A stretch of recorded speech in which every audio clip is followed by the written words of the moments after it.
Yeah.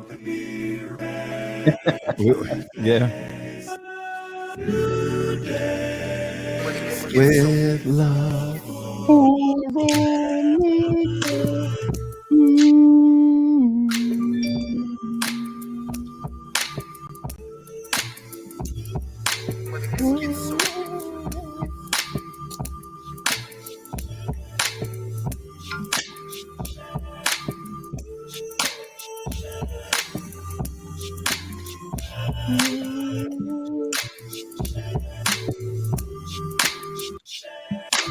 What's that, P?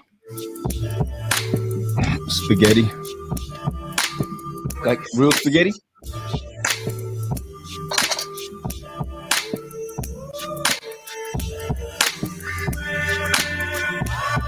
Hey, Cerise, what's going on? What's going on? What's going on? Jeremiah in the house. What's up? We see you. All right. Yeah, Take Six happened to be one of my favorite ones. What's up, Joe? Oh man, how's Andrews doing out there? It looked like he's settling down with someone. That guy got pictures up with somebody. What's that about? Pictures. I got the pictures, Pete. I got the pictures. That cat's in love, man. Yeah, he's in love. That cat's in L-O-V-E. Yep. You know he hasn't hit us up in like 3 weeks, right? Like every Friday, you be like, yo, what's up? Cat's in love. Don't know where he came from. That's what it means. That's what it means. Yeah, but at least he shouted out his mother. You know where his bread is buttered. Happy birthday to Joel's mom. They go Owen, OB. Happy Friday, fellas. Happy Friday. Carol in Florida. Yep, it's Friday. It's Friday. Gary, he said his mother's birthday was yesterday. He said to shout her out. Tell him don't be smart, man. You know what you're talking about. This week. We got you. Big shout out to Harvest Time Entertainment. Yeah, that's right. And this whole Shiloh crew. Coretta. That's my girl, Coretta. Y'all know Coretta? That's my girl, Coretta. Yo, let's make sure we do one thing, right? We don't talk about red flags. I'm tired of seeing that joint. Just dead tired. What red flags you talking about? Oh my goodness, fuck. Come on, man. I don't know what you're talking about, man. Emoji. This new emoji that has red flags. Yeah. I never heard of it, man. Or our people are starting to overuse the emoji with red flags. Oh wait. So like if you go on the OU Go ahead. You go on to, so somebody will post and say snacks with the grams, red flags. So that means that's trouble. You know. I mean, that's what red flag mean, but I didn't know that.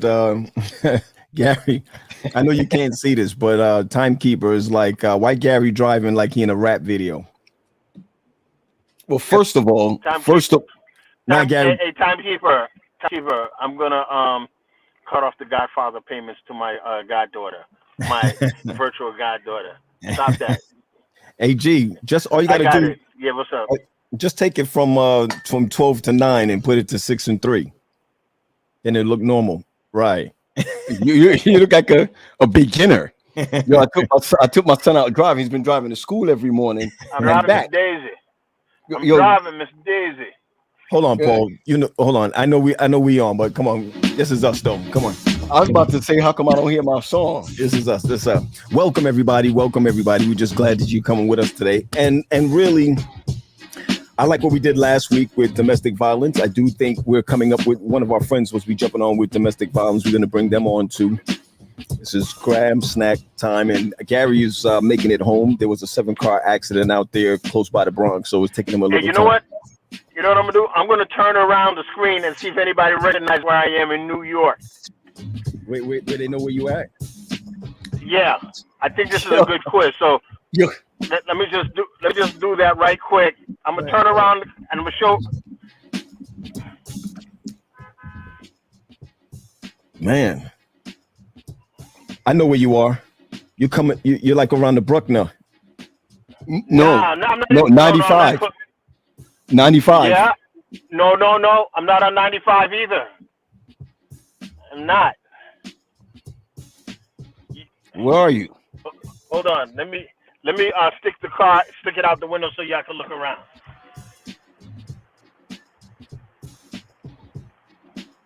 Yo, that's the you know what that is?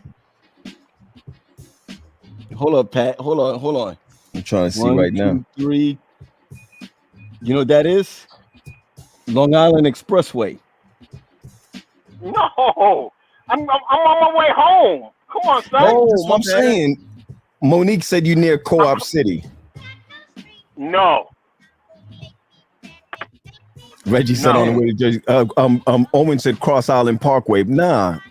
Oh, no. Carolyn said the LIE. No. Gary, you're not by the Bruckner over there by the Hutchinson Parkway, and you're not off 95. And you're not off 95. You guessing where I live near there. So it's hard because you don't see any signs. Right, okay, pause, Gary. No. Where are you coming back from? I'm coming back from Central Park. I was at Central Park this morning. And they're going, he on the FDR. He's on the West Side Highway. No, past that. So the 7-car accident was on the West Side Highway. Okay. Oh, you're in. Come on for that. Once you pass the West Side Highway, you going up like. See, he on Harlem River Drive. He on Harlem River Drive. Close. On the other side. On the other side. I said FDR. No, man, y'all haven't been in New York in a long time. Oh man. God bless y'all. Reg said you in Manhattan. No, that's not Manhattan. No, I'm not. That's not Manhattan. That's like you're going. He's on the Bronx side. Major Deegan. That's it. Yep. That's it. That's where somebody got it. Major Deegan. Major Deegan. How did I miss that? Yep. I'm on the Major Deegan. Gary, Lorraine Blake caught it too. Lorraine said Major Deegan. Yeah, they have some get-ups and everything. Somebody said Henry Hudson. Okay. All right. So Gary's on the Major Deegan. I'll take that. Yeah, I did not go to Henry Hudson, so I'm on the Major. I just passed Yankee Stadium.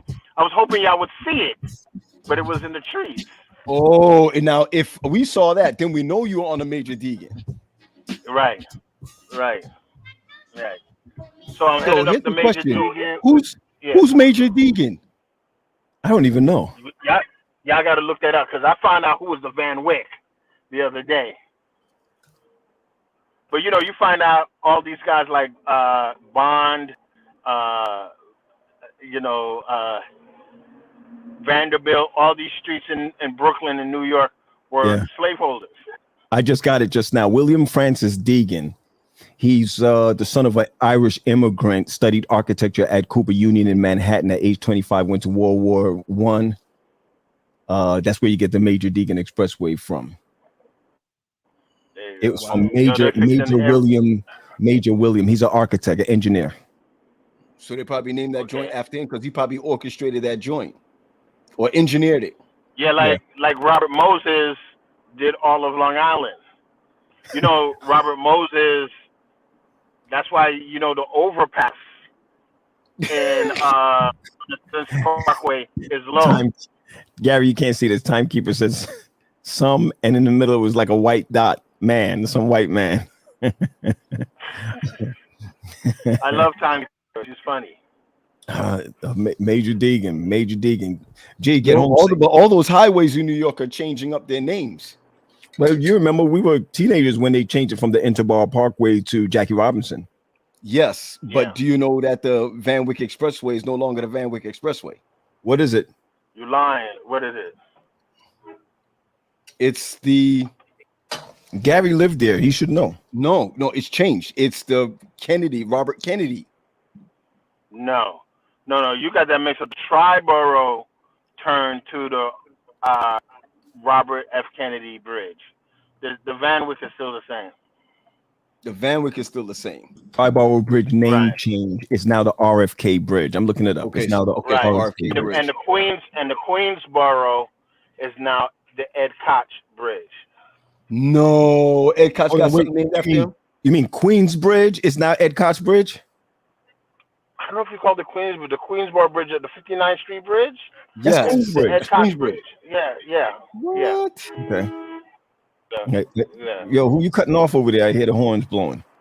Nah, man, that's ahead of me, man. I don't fool with these big drivers. Now, listen, I gotta tell you this, right? Mm-hmm. So I'm dropping Nipsey off this morning. Right. Yo, and we go to this place called the High Bridge Depot. It's under the highway. The highway that I am on now, there's Right. like the Metro North travels under there. Mm-hmm. Mm-hmm. And there's actually a stop there. And she went there today to do some vaccinations over there. I mean, there's some hidden places here in New York you can hide when the time of trouble comes, which is like tomorrow. So I got you. And I want you to know that go to Wyoming. Go to Gillette, Wyoming. Oh, is he in? Yeah, but that's where your girl got strangled, and your boy is.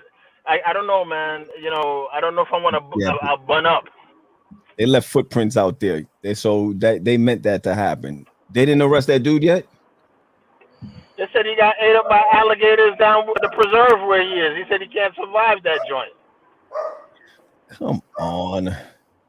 Come on. Gary, you believe that? His parents are hiding him, man. Of course. Come on. Of course. We want to hear that. Look, I'm just telling you, as bad as this sounds, well, I you know, let me just say this, right? No woman and man together, and she's complaining, they would have walked out of my jurisdiction. You have to, the way cops kill people and investigate them later, dragging quadriplegics out of their car, whatever. Right. That girl would not have gone away with that guy. If any man has a daughter, he would not have left with her. He would have to sue me.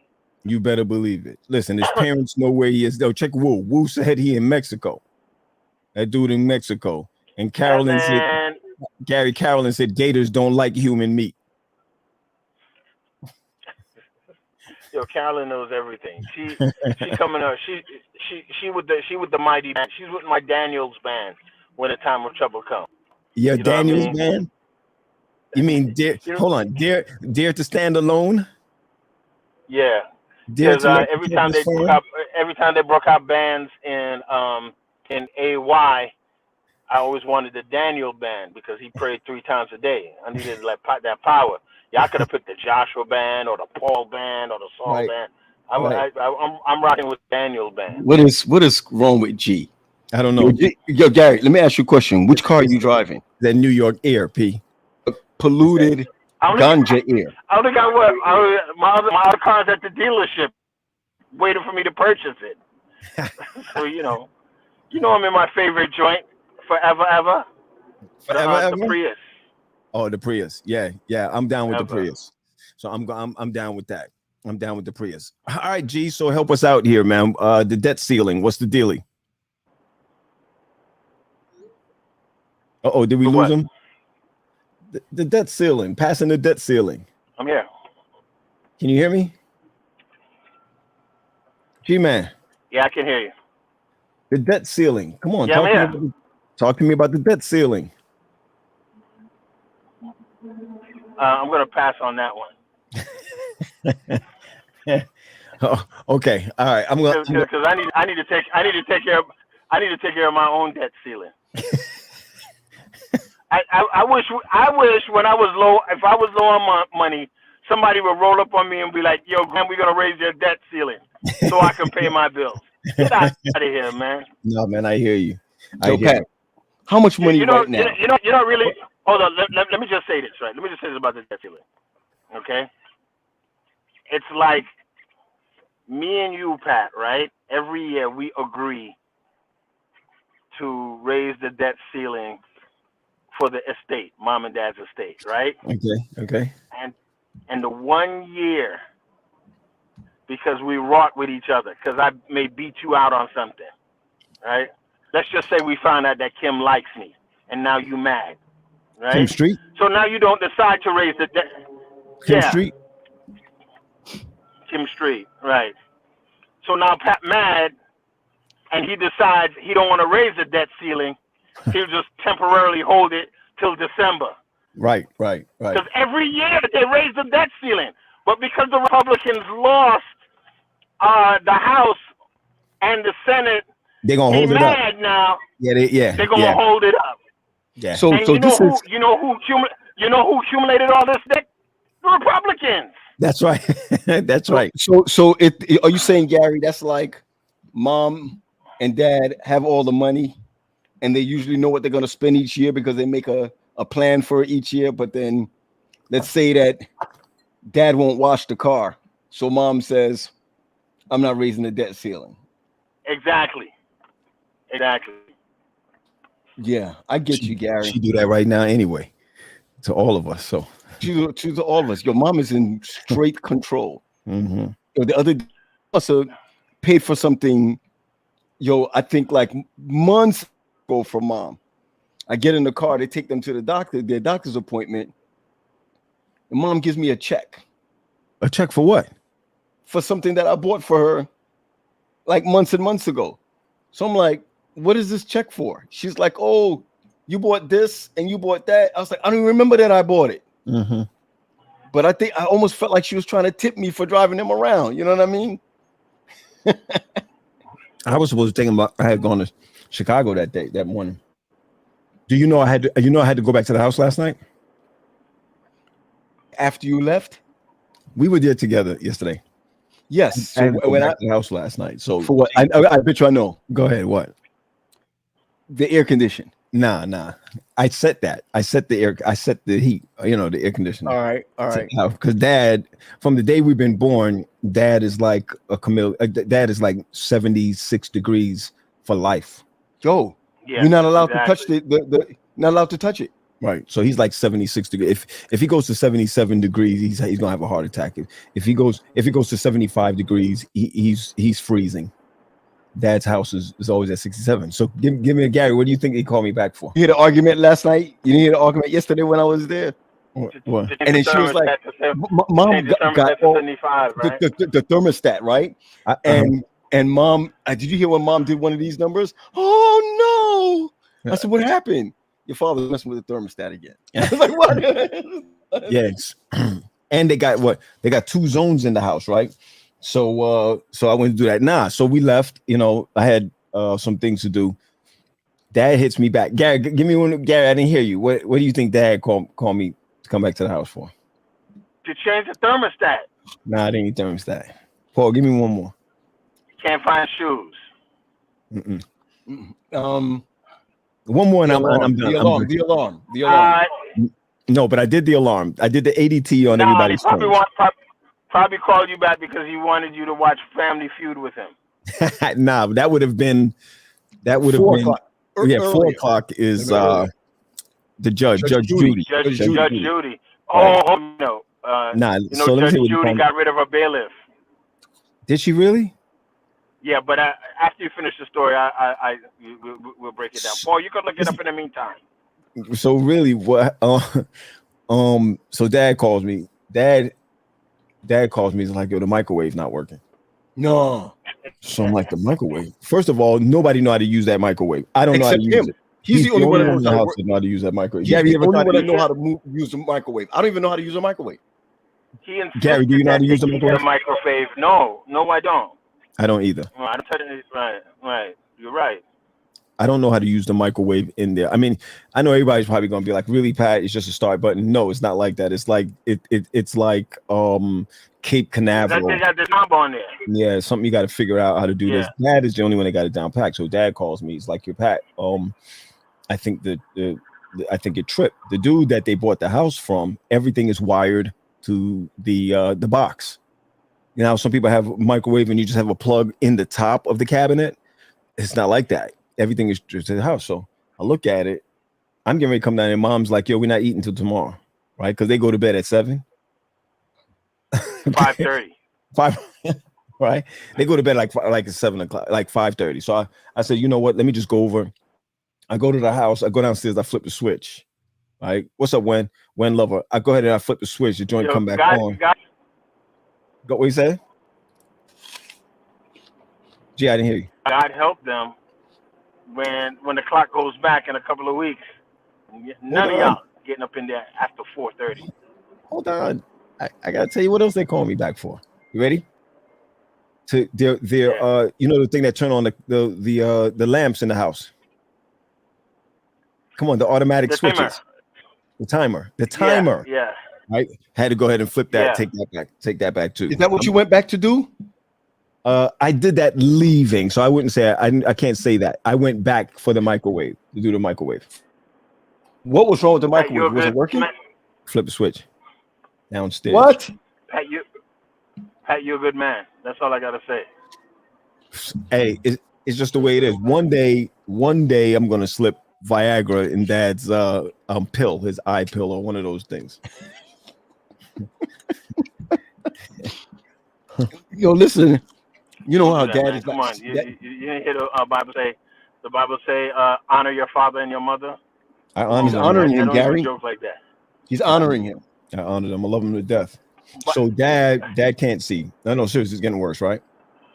Getting worse. Dad can't see. I don't, you know, and I tell everybody, one thing I love about Dad, he's always in high spirits. You know what I mean? Yeah, for sure. So, I'm like, Dad. Patrick. You know you got your Kim, right? Gary got his Oh, I don't. Gary's no, hold on. Just hear me out.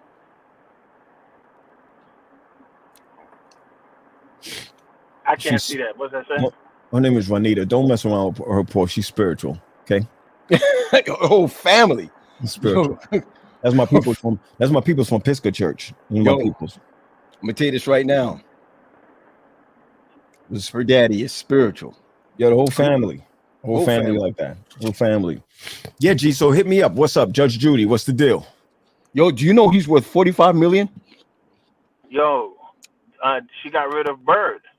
Why? The bailiff got some young black cat working there. Either that they got some new show and he didn't come over. Look it up. I'm checking it out. I just looked at it. She got rid of him after 25 years. That man had the easiest job. Gary, on television. 45. That he's worth $45 million.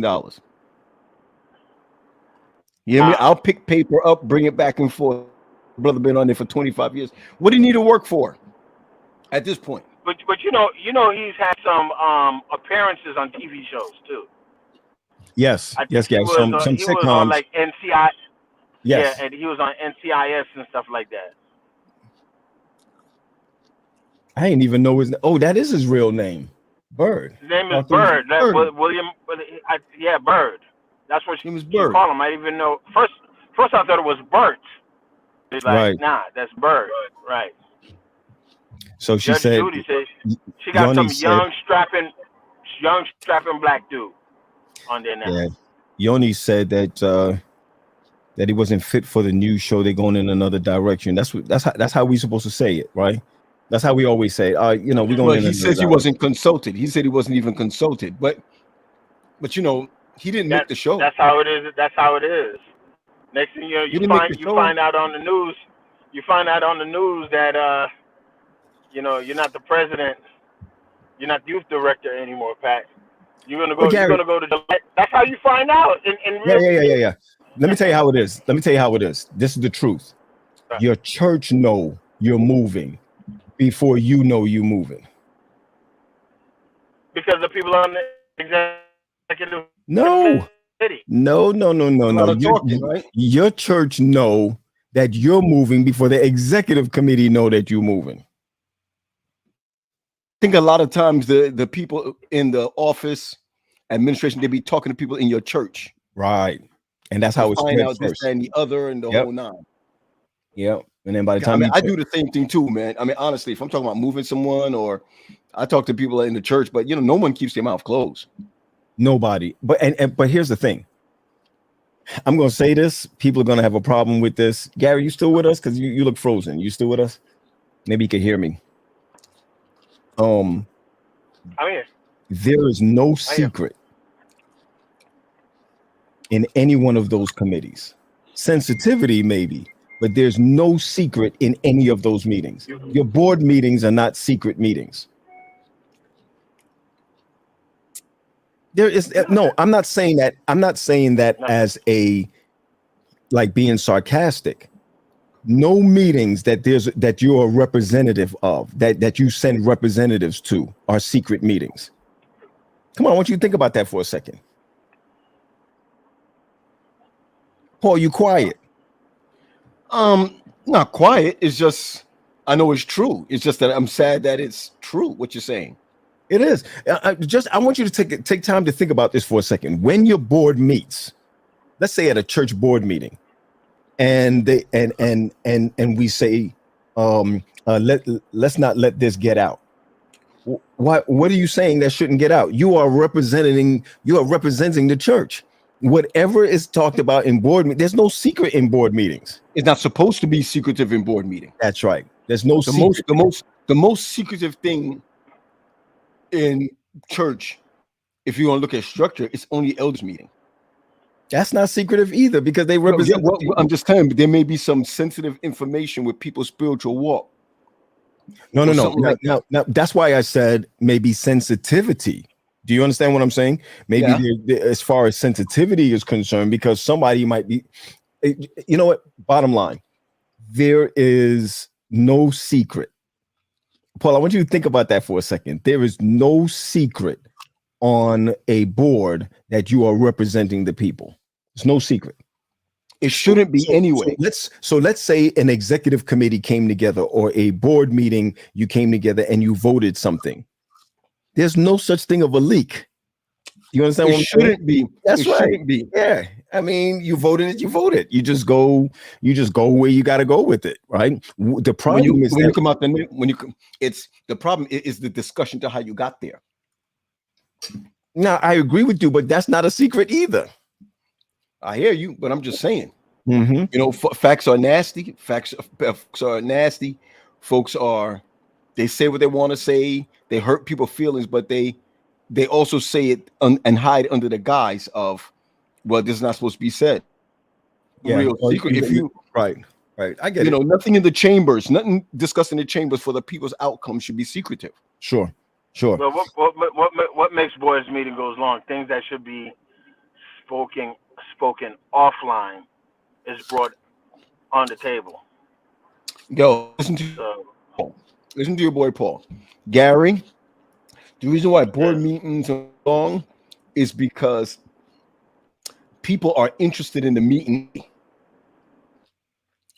You can alleviate all of that if people ask questions, if people are doing their work between that time.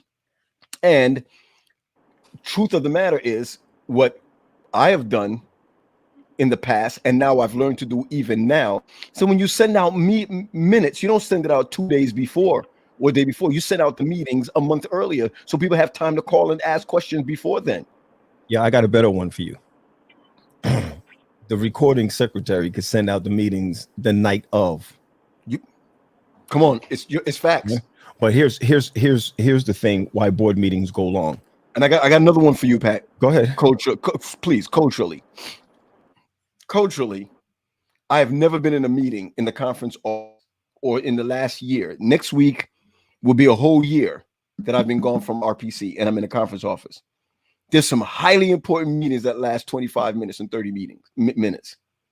It's just that not everything you want to say that you're allowed to say.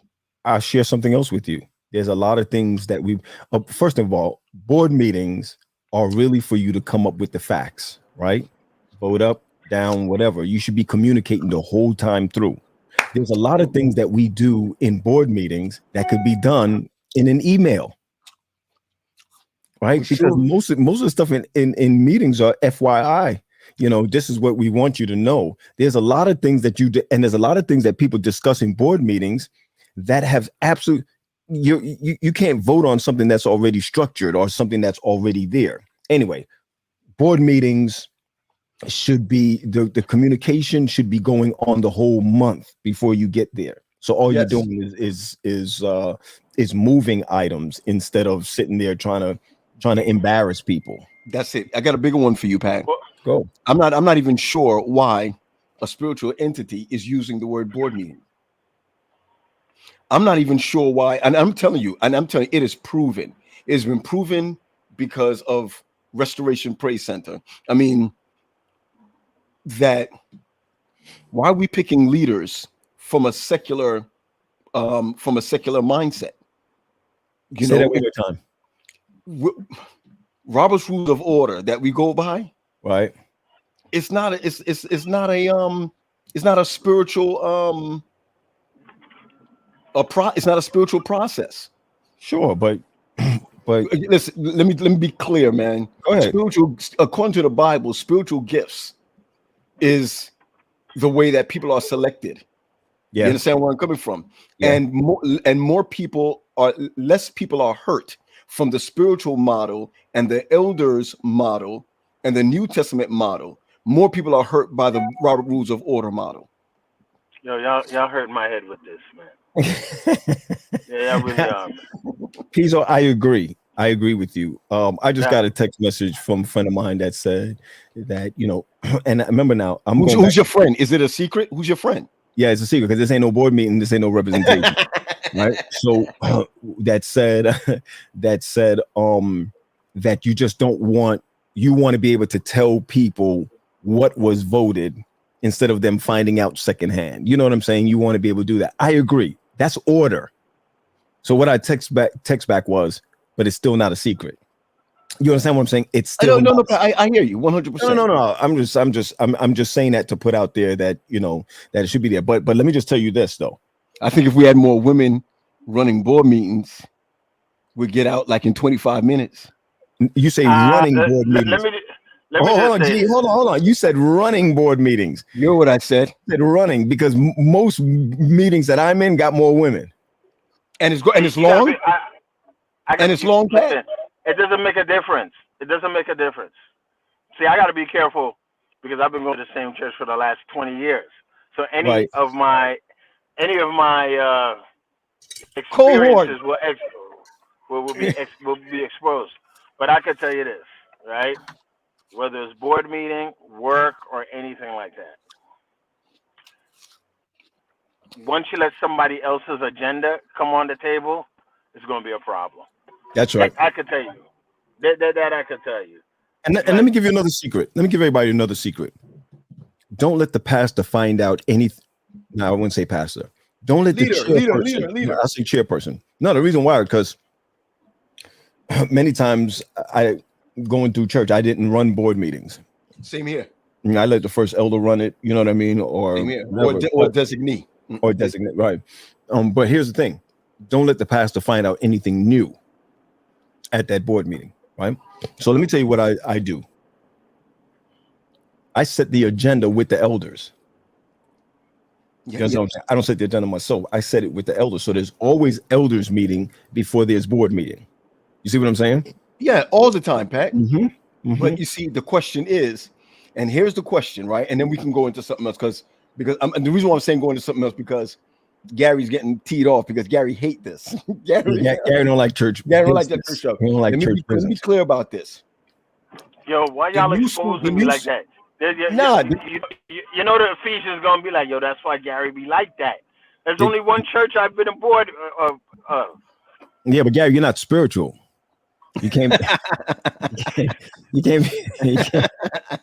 So Paul, Gary is the Robert's Rule of Order person. And he has to be surrounded around spiritual people. I'm nothing. I'm nothing. I'm just gonna blow my cover here. I just really try to bully people and get what I want. That's what I do. Krista said I'm with Gary on this one. Owen said I hate it as well. Gary, there's a lot of people who just don't like church politics. Period. My mother-in-law served for 1 year. My mother-in-law served for 1 year, Pat. Mm-hmm. As a women's leader, I think it was a women's leader for 1 year. It was one of those, and she left. She was like, "I'm not doing this no more." Yo, listen, Paul. I never cursed a bad word. Y'all are my brothers. I never cursed a bad word until I got to the conference office. I say it was frustrating all across the board. That's what's frustrating all across the board. When he just P, I want to get to something because I know we're getting off early today, but I want to get to something. Come on, talk to me, Pat. Talk to me. You sure you ready for this? I think I am. This week, Christian Josiah. Christian Josiah is the freaking man. That's all I have to say. Christian Josiah puts this post up about other preachers, pastors. I'm expanding it now, right? Other preachers, other pastors, etc., pulling down other preachers. Right. And so I put up there, because it just came out, right? So as soon as it came out, I put something up there and I said, I used to do that. Like, for example, when you're preaching, you talk about TD Jakes and, when you're preaching and whatever. I stopped doing that because I put in there, I recognize that we're working for the same God. Right. We may not believe the same things, but I'm working for the same God. It's like I'm pulling down the same kingdom, right? So I just said, I stopped doing that a long time ago. I don't talk about women, pregnancy. Paul, let me tell you something. Before I do that, I need to tell you something. All right. When you get these aha moments, I don't want to hear a sermon from the first 4 or 5 years of my career. First 5 years? Maybe 6. Maybe 7. First 6? I don't know. Maybe 8. Listen, my dude, 1998, I listened to a sermon that I did at Linden Church. Yeah. Right? Yeah. Paul, misogynist. Who is this fool? Paul, listen to me. Who is this fool? If I go back and listen talking about gay folks, talking about people who are gay, talk about homosexuals. Better than that. People who wear jewelry, people who are divorced. Paul, music. I can remember preaching about people dealing with music and preaching about skirts. No men, no male. Listen, come to find out, your boy Jackson. Who's Jackson in school again, Pat? The dude that you boxed up. That boxed you up one time. Maury Jackson. Maury Jackson was ahead of his time. There's a lot of guys that were ahead of their time. A lot of guys back then were ahead of their time. And ahead of their time. I look back and I was, Paul, not only was it wrong, I preached a sermon maybe 2 weeks ago at Germantown. I forgot the name of it, but I was preaching about how many people we as preachers hurt in the pulpit. Yeah. Without even recognizing that that you're hurting them in the pulpit. How many people suffer? It's called spiritual abuse. It is. There's a book on spiritual abuse. Now, Linda, I ain't never talked about no drums in the sanctuary, but yes, I've preached about some things. Paul, I look back at it now and I was like, how dare you? Listen, embarrassing. You hear me? It's embarrassing. And you want to know something?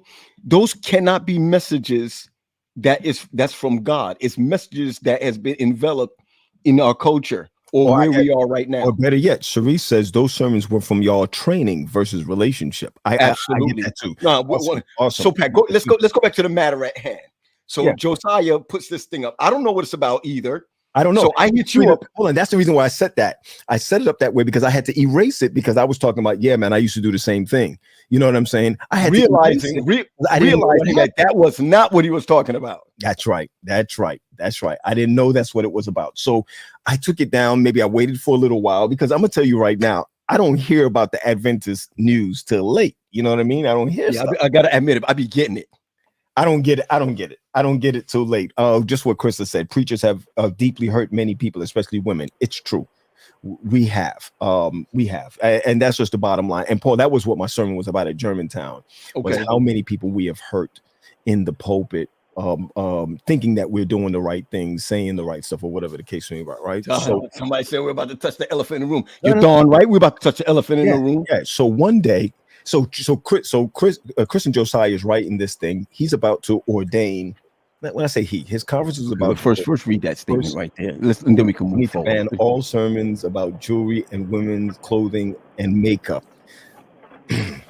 When you have a PhD, you think you can say anything on here. You know what I mean? Next time don't put it up, right? But she's right though, right? Right. That has nothing to do with the gospel. Those type of things are teaching stuff. They're not preaching stuff, right? Right. And forget women. Women is not a part of that, right? So anyway, let me just shouldn't be a part of that. Right. They shouldn't be a part of it. So we keep going, bro. Look at this. I'm saying, okay, what's really going on? Then somebody puts up the actual link with this Lincoln poop, and I called him that. Remember, I'm not gonna curse today, right? Boop. Go ahead, Pat. Go ahead. Go ahead. Boop. Boop. Do mine. Just hit the no, it's all right. Go ahead, Pat. Just go ahead. For me. He's against women's ordination. Okay, I'm not getting into that. I'm not getting into the discussion of women's ordination.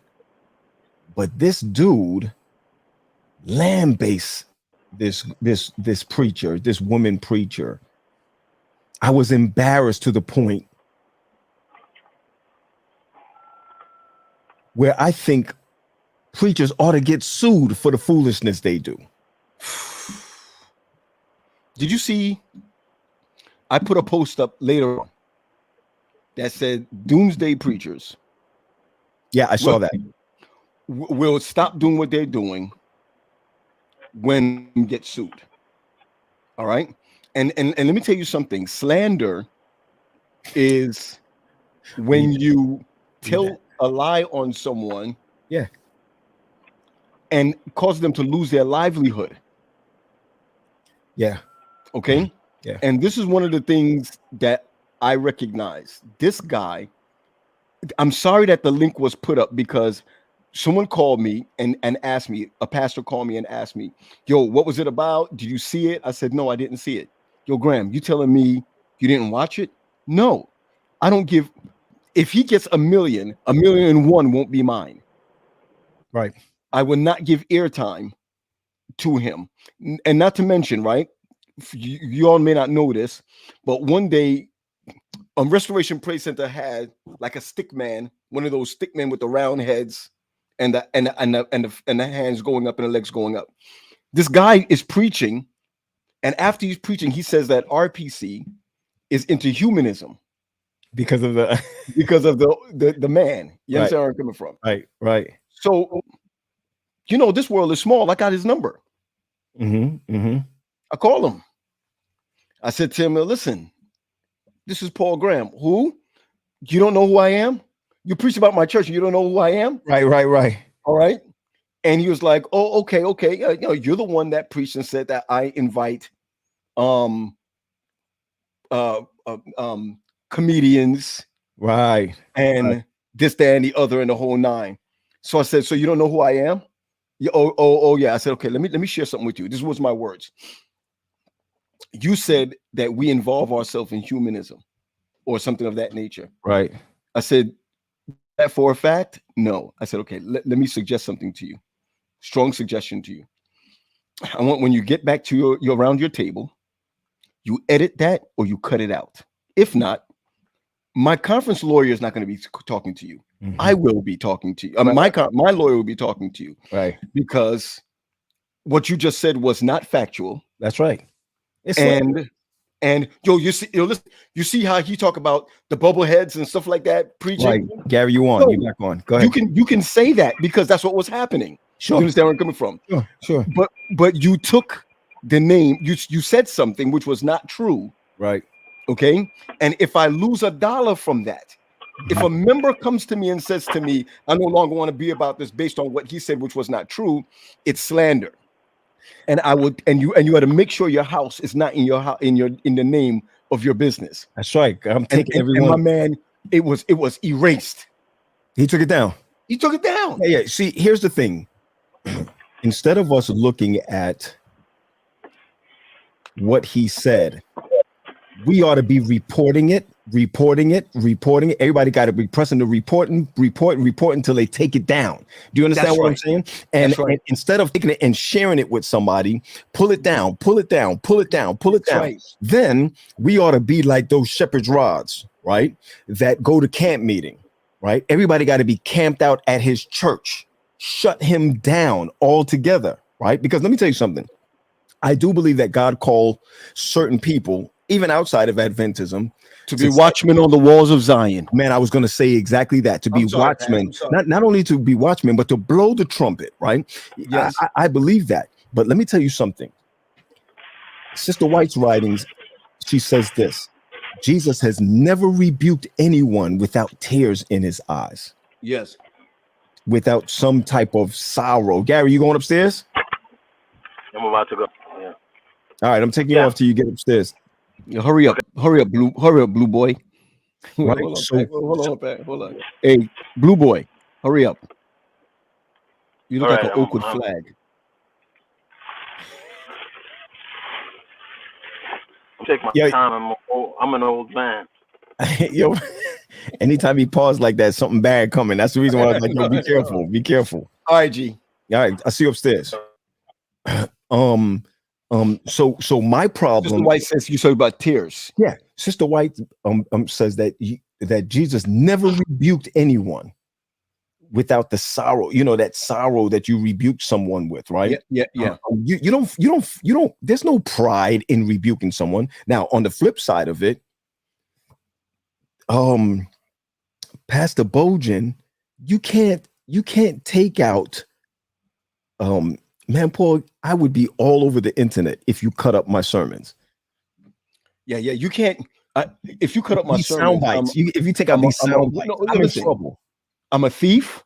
I'm a whore. I'm a gambler. That's right. You cut up my sermons, and you can use whatever you want to use to say whatever you needed to say. Sure right. And I mean, but that's life in itself. Yeah. But let me tell you the problem that I had. That a lot of people probably didn't recognize to this extent. This is the problem that I had. First of all, the church got to realize that when someone is ordained, because the word ordained is not in the Bible concerning pastoral work. That's right. Go ahead. Okay. Which means that if we made it up, that means that what ordination basically is a promotion. Well, yeah, that's for your job. Yeah. When you tell someone that they cannot be promoted because of their gender, that's a problem. You understand where I'm coming from? All right.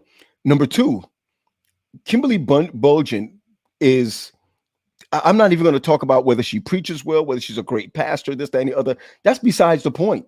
That shouldn't matter. What's besides the point is this guy made a judgment call on her character.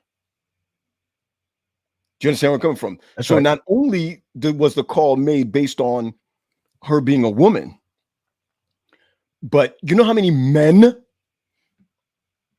are ordained, and you could say the same thing about them or worse. That's right. Which means what he did was he attacked her femininity. I'm sorry, her gender. That's right. He also attacked her ability to do her job. Okay. Mm-hmm. And then he attacked her character. Yep. And what bothers me about this is that this is not going to stop unless someone sues him. Yep. Or he sees the light of God. You know, I wrote him one day, he and his wife, I wrote them. I said, you are, and I don't care what anyone says, they can be upset at me if they want to be upset at me. I said, you are a powerful man. You're a powerful man of God. Who has bewitched you? He's powerful. He's powerful. Oh yeah. Oh yeah. He's powerful. Who has bewitched you to believe that God has called you to bring the church where it needs to be when God never asked you to separate the wheat from the tares? That's right. That's exactly right. And you know what, Paul? Powerful man. The funniest part is that President Bernard, right? Roger. Yes. He put out something that struck me. He put out a letter. I saw the letter. Yeah. But when I read the letter, you can tell that the letter was from his heart, right? It didn't look like it was looked over, you know, it looked like it came from his heart. And one thing that struck me out of the whole thing was he said, pray for us, even if we've made a mistake or something like that. Mm-hmm. But also to pray. I think he said to pray for him or something. It struck me because I was so angry at what he did that I was so angry that I didn't pray. Do you understand what I'm saying? How many of us even called Kim or talked to Pastor Kim? You understand what I'm saying? To uplift her. What we really need to do is to pray for them, because how powerful can he be if he turns his ministry from putting other ministries out there, right? And focus on the gospel. Think about how powerful he would be if he stuck just to that. Well, Pat, think about how powerful he is now. We're having a discussion because what he did was a powerful thing. But for whom? Paul, that's satanic. What he did was satanic. That Brother, I said that's not spiritual. I said that's for whom? That's not biblical. That's not. I'm sorry. Okay, because you're messing up my word powerful, meaning positive. No, right? I got you. You're right. Okay. You're right. So let me be clear that what he did was something that clear and simple. God has called us into this work. Right. I know he called us into this work. Sure. You want to know why? Because you're jacked up. Because I know you personally. Yeah. Okay. Okay. Cool. You know me personally. But God didn't take this thing away from us. I can talk about a whole bunch of jacked up people. Or you understand that does this work. Right. The thing is that every one of us that enlisted in this thing or got drafted, one or the other, enlisted or drafted, we find that those who enlisted, I want to be clear about this, are usually the ones that act like him. Those who are drafted, all right, are usually the one that can't do nothing else but what God is telling us to do. I believe that there are people who try to enlist in this thing by way of conferences and was hurt because they were not picked up by the conference and so went the other way against the conference. Sure, it might be, and it might be his. I think it may be his thing or his sure. But just because God called you to the gospel ministry doesn't mean he called you to a conference. I agree with you, and that's why I also believe that he like Paul in the Bible. So I'm sorry, like Saul in the Bible. It's powerful, but for whom? No, I agree. And there's a lot of people like that. There's a lot of people like that. We find that there are people who are not heart people, but they are hurt people. And when I mean I don't feel sorry for her is that we got into this for this. Oh, come on, P. You come on, Paul. I agree with you 100%. And the one thing I do know about her is that she's not thin-skinned over it. Anytime you make statements that's going to help people to see what the gospel looks like, you're going to have to get Paul. Jesus was crucified for this. Okay, so why not? I think my biggest problem is that we're not called to call out someone. Do you understand what I'm saying? We are called to call out sin, right? Right, even our own. We're called to call out sin. It's a struggle, but we were never called out. I mean, just think about when Jesus was at the table, the Last Supper table, or whatever the case may be. Okay, the one that puts his hand, in. But he said it, P. He said it. Yeah. No, I understand. With me, you're the one, or whichever the case may be. I mean, to the point where, you were able to be convinced and convicted by a word. You understand what I'm saying? I think that there's nowhere in the gospel, in this gospel, where we should be breaking down each other's pulpit or each other's character or each other, even outside of Adventism. Let's go outside of Adventism. There's no reason for me to preach against Joel Osteen. Right. Which was important for us to stop doing. I have before. Right. I have preached noise in the background. I have preached about other preachers before. I have preached about not other Adventist preachers, but outside of Adventism I have.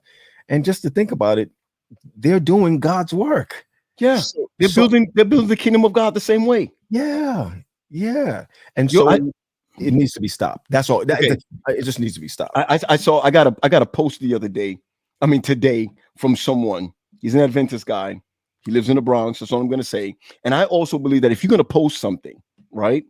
If you're going to post something on social media, it's not a secret. You put it out there. Sure. But this guy put something out there. I'm going to just say his name is Willie. And he said that all pastors who goes and preach for Sunday churches and get money, but does not say anything about the Sabbath, they're suspect or something of that nature. Okay. Now I'm going to share this with you. If you and Gary are into counseling, right? Sure.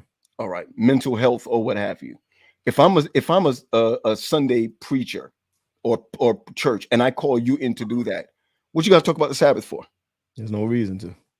Okay, and I'm gonna tell you right now, Paul Graham, listen, it's our fault. It was nothing. Listen, Pastor E.T. Mims of Bethel, New York, used to bring in Gardner C. Taylor to preach, I think on Easters or something like that. He used to come in, but we didn't even know who he was at that time. Now we were too.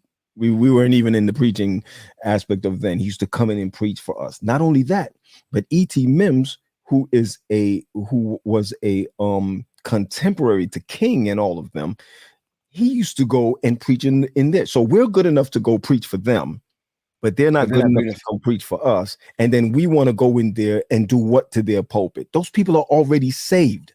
Hold on. Exactly. Let me get to one thing, and then we'll change up because Gary's they'll stay in church all day. Hold on, Pat. They'll stay in church all day. Number two, they'll fill the church during pandemic. I'm just telling you that right now. Yeah. They'll pray down the pandemic. Yeah. You understand? They'll have church outside of on the steps of their church. That's right. Yet we say that there's something wrong. I got a better thing for you. We are called to preach. Watch this, Paul. To unchurched people. Whoever is churched and hear it and decide to go to greater light, that's a bonus. Okay? All Come right. on, P. That's okay, a bonus. Okay, hold on. I like what James just said, P. James says, wrong. Okay. There could be a reason to talk about Sabbath rest when talking about mental health. Yes, I agree. Hey, sure. I agree, James. I agree 100%. Especially if we say this is what I do. Right. Oh, I agree with that. But I think what the post was saying, or what that was saying, is that we got to go there and impose our belief system on someone else. And that we're never called to do that. Absolutely. So Gary, let me ask you a question. Just ask you a question. I know we were talking about something different before you were downstairs. We're on the Kimberly Bolgen thing, Pastor Kimberly Bolgen thing, but we're really not on her. We're on people who just break down other people. Just break down other people to lift themselves up. Yo, could that be a mental health issue? I can't hear you. He is talking, Pat. He is talking. He's not on mute. He's talking. He's still muted. Still muted. Hold on. What's up with G? There you go. Go ahead. Actually, it's not. Okay. It may be a component of a mental health issue, but the one that comes out the most is narcissism, and that's the easiest one. I was just getting ready to pull that, man. So, I could tear you down, but it doesn't mean that I am a narcissist. But that behavior is part of a narcissist. So in order for somebody to be diagnosed with something, you have to have probably 3 or more of a certain behavior. Components. Right, to trigger. Right. So to put this in its easiest terms, is just to be part of Lloyd Graham's sons. Let's say we have somebody, there's 4 more kids daddy has out there, right? You're probably going to be dark skinned. You're probably going to be from Jamaica, and your age is going to range from, let's be serious, 17 to 55 for another brother or sister.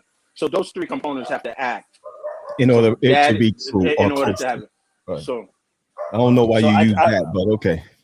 No, because I'm trained. because Dad's back still works. Yeah. Well, that is the original Sweetback. So let's start. No, but I'm trained to make it as easy as possible for people who don't understand. So, right, sure. Anyway, can I do a plug? Yeah, go. So people out there, I have my own show. Pat got his own show, Children's Connect, every Monday. That's not my show. Bible, but you lead out in that, right? Why don't you stop being modest, right? Go ahead. Number 2, Paul got his Bible boot camp. Thank you, Pat. And so tomorrow I have I have mental health manna. So 7 o'clock. I want you guys to come on and join us between the hours of 7 and 8. That's it. Wow. My man threw a plug in there, didn't he, Pat? That's fine. I mean, it's what he wanted to do. I can't do that. You're allowed to do anything. I'm about to make my plug afterwards too. Paul, you plug every day, every week. Yeah. You know? Listen. I mean, every time I see your hat with the joint like that, you plug in, right? I wish you were here, Gary. I wish you were in Maryland right now. That's what I wish. I would. Let me tell you what I would do. If you come down here and I see you doing your little walks that you do, I'm gonna come out there and I'll put a stick between your leg and let you drop.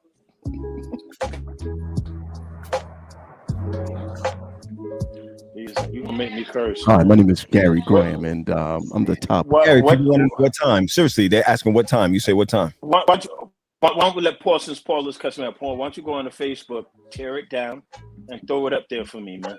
I don't do that stuff. Patrick does that stuff. No, Florida man. When you said tear it down, you didn't mean it that way. Okay. You talking about for people to see? No, Gary, you said 7. People are asking, what are you talking about? 7 a.m. 7 a.m. And so how do they get you on Boss Move, Soft Move, on your regular? How do they get you?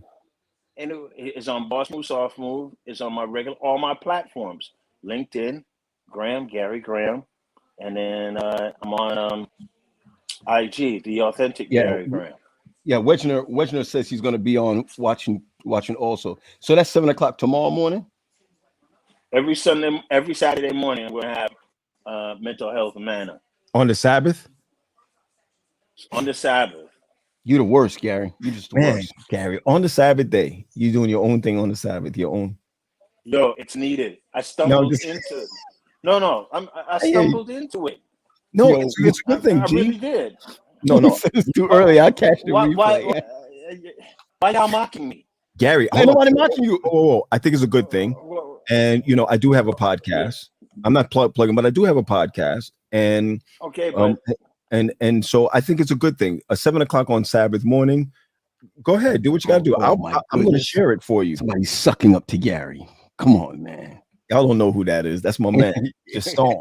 I got Storm. All right, Gary. So 7 o'clock tomorrow. Gary, 7 o'clock tomorrow a.m. on your platforms. You'll be. So you're gonna go live. You're gonna go live. No. It's a Zoom. No, I'm not there yet. It's on the Zoom. The Zoom thing is on the address is on there. I gotta start out small. Oh, I see. Okay. We're sorry. We're sorry for bothering Gary. We're sorry. Okay. Thank you. Look, the platform is Gary want to smile. Look at Gary. What's wrong?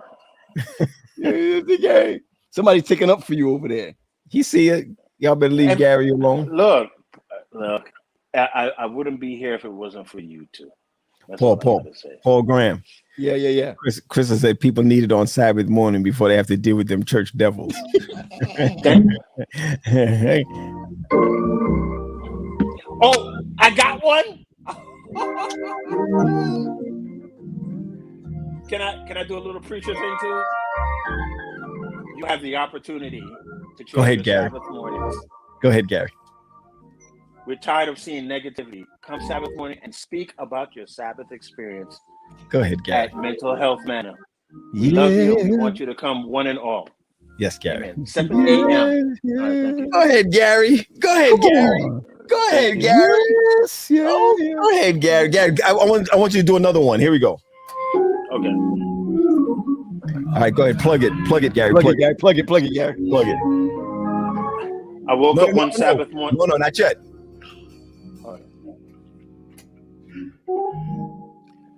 I woke up one Sabbath morning hurt. And I said, I needed something to bring me through the 24 hours that God has ordained on the seventh day. So I thought about manna. When the Israelites tried to eat manna during the Sabbath hours. Come on, Gary, there you go. Man. But then I thought about it. Yes. If you eat your manna at the right time and digest your manna at the right time. Pace it. You will be healed. Yes. And it will be revealed. Yes. Yes. Yes, Gary.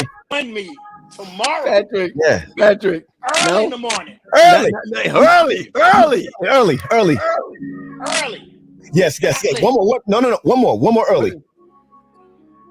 Early. Yes. This time, Gary. Go hold on, Gary. Yeah, let me teach you something. Let me tell you something, Gary. Teach him, Paul. When you say early the first time, it's early. You put your finger down. Right. Then the next time it's early. Hands out. And then the next time is early. Hands up. You see what I'm saying? Okay. All right, hold on. Wait till the organ go up. Wait. Okay. All right, let's do that. Here it comes. Go. Early. Yes. That's it. Early. Yes. Pace it. Hold on. Pace it.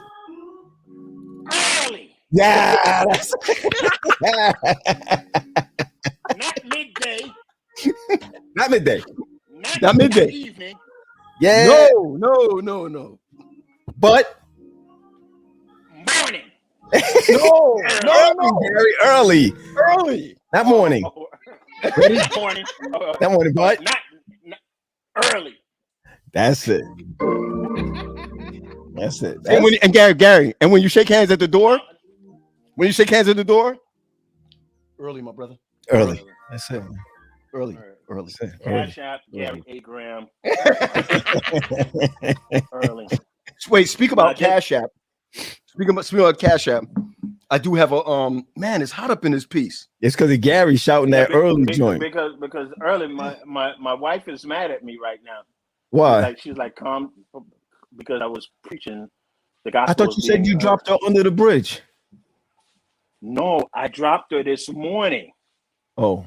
And then I was supposed to pick her up because I went to the Central Park Zoo to see some of my kids. Okay. Real quick, y'all, for real. Gary and Pat. Hold on, Paul. Hold on. And don't forget, I'm really sorry. Don't forget, this is more also serious. Honestly, Pat, if you could tear this, pull it down. We have grief counseling on Mondays, and then mental health manna on Saturday mornings, and then we just dropped a new men's group. So if you guys could throw that up there, I would appreciate it. Hey, this guy is in ministry, Paul. Gary, you can't wait to the show to tell us all those things. I know we haven't talked a lot. It's new to me, man. I'm sitting here like, really? Y'all, my brothers, y'all should know this. Y'all help develop this in your own way. But, hold on, the singer. I'm really hot up in this piece, man. The singer says, softly and tenderly, NEC is calling, G. I'm going to let y'all know right now. NEC can't hire me. Can't hire you? Gary, my girl Lena. I'm in the bed. Lena said, what time? Gary. What time? Gary, come on. What time? Hold on. As the Jamaicans would say, early o'clock. No. Gary, you can't see it, Paul. Hurley. That's going to be a new Alpine. Hold on. Alpine. Let me tell you something right now. I'm going to be clear about this. You know how some people be asking you to get into business, multi-level marketing, all that kind of stuff like that, and they ain't really doing nothing? You see this guy Alpine right here? Put him back up, P. Somebody better get in touch with him. $300. And he'll show you how to turn that thing into like 20 grand. You in touch? Are you in touch with him? Yeah. Okay. You didn't tell him shit. So DM him if you want. Listen, I got an announcement real quick. Go ahead.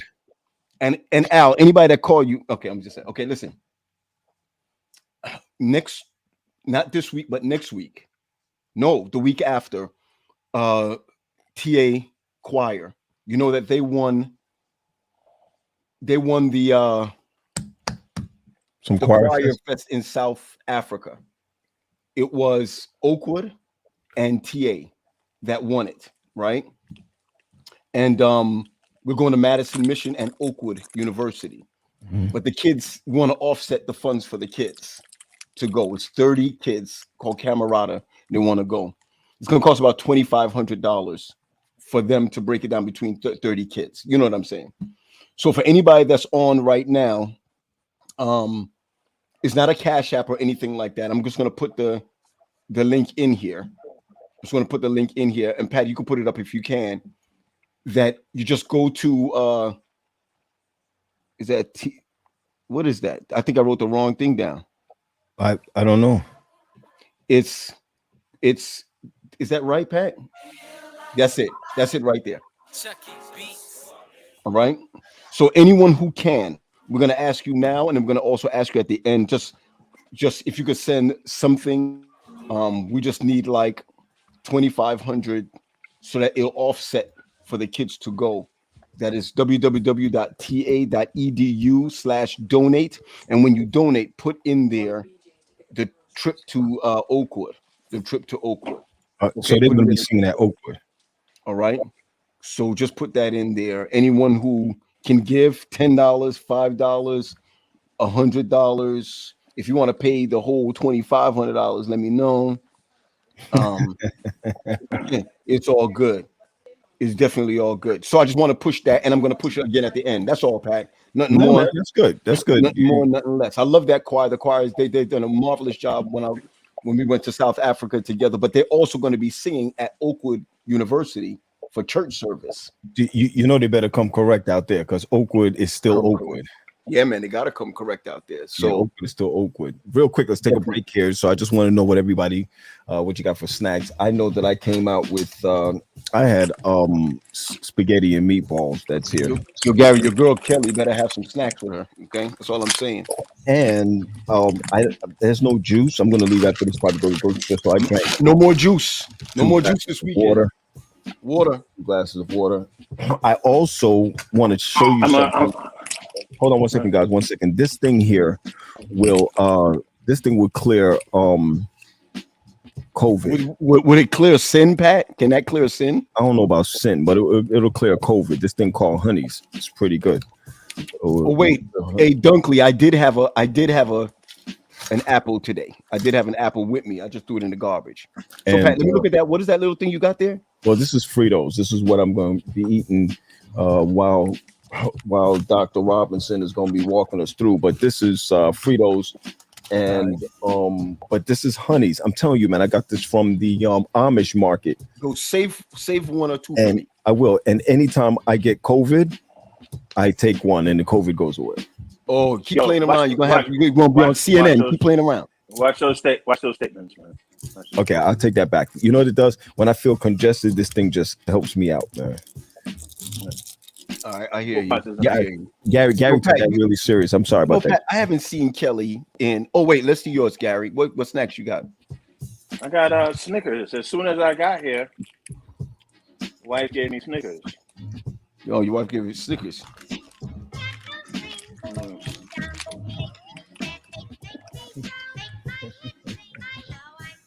All right, can I give a shout out to the anonymous donor? Wait, hold on. This is it right here. Now, do you know I was cleaning the living room and I found a big bag of Doritos half eaten between the couch. It probably was yours. No, it's the boy. It can't be the boy. It's yours. It ain't mine, man. All right. It ain't mine. Charito, she said, "Wow, Patrick, your video cam looks good." So let me just say this really quick. We're using StreamYard. I just want people to know because there's nothing that we should hide from our people. We're using StreamYard, and I know that if you go, wow, Kirk Nugent, he's now teaching people how to use StreamYard. So if Timekeeper is on, just go ahead and put his YouTube in here. You all should have your own show. Krista should have her own show. Anybody just have your own show. We just having a good time. But we're using StreamYard, and I just want you to know this camera that I have, I bought it off the street for like $90, but it's about $300 and something. Gary, this guy was selling this camera on the street, right? I got one too, Pat. I just didn't hook mine up. Yeah, it's a DSLR. That's the point I was trying to make. It's not a webcam, it's a DSLR. And just use that. Gee, so last week we had a great time with what's his name? Parks, Terry Parks. Terry Parks. Yeah, Paul, you could use that as a right. This will do the same thing too. Yeah, definitely the same thing too. Yo, Pat, how does Kelly look now? Have you seen her lately? I saw her about 3-4 years ago. She got me to come to Seattle. I think they had like their camp meeting or whatever down there. Oh, she looks the same to me. I think I did one. I did one a couple of years ago. You asked me a question. I answered you. I asked you what she looked like. I didn't ask you for an explanation, bro. So what I'm supposed to say? Good? What I'm supposed to say? You give me one. Give me a one word answer. You got to be careful, man. You don't want to, do that to women. Wait, I ain't doing. When you talking about women, Gary, we don't. So that means okay. So Gary, hold on. Gary don't know her like Gary don't know her like we know her. Oh, okay, that's true. Gary I know Kelly. So Gary, when men come on here and we tell them that we don't want them up here because they look good, are we discriminating? Yeah, are we discriminating? Well, Paul, you're right. Since we do that, carry on. Well, anyway, Pat. Last week we had You go ahead. Domestic violence, right? Yeah.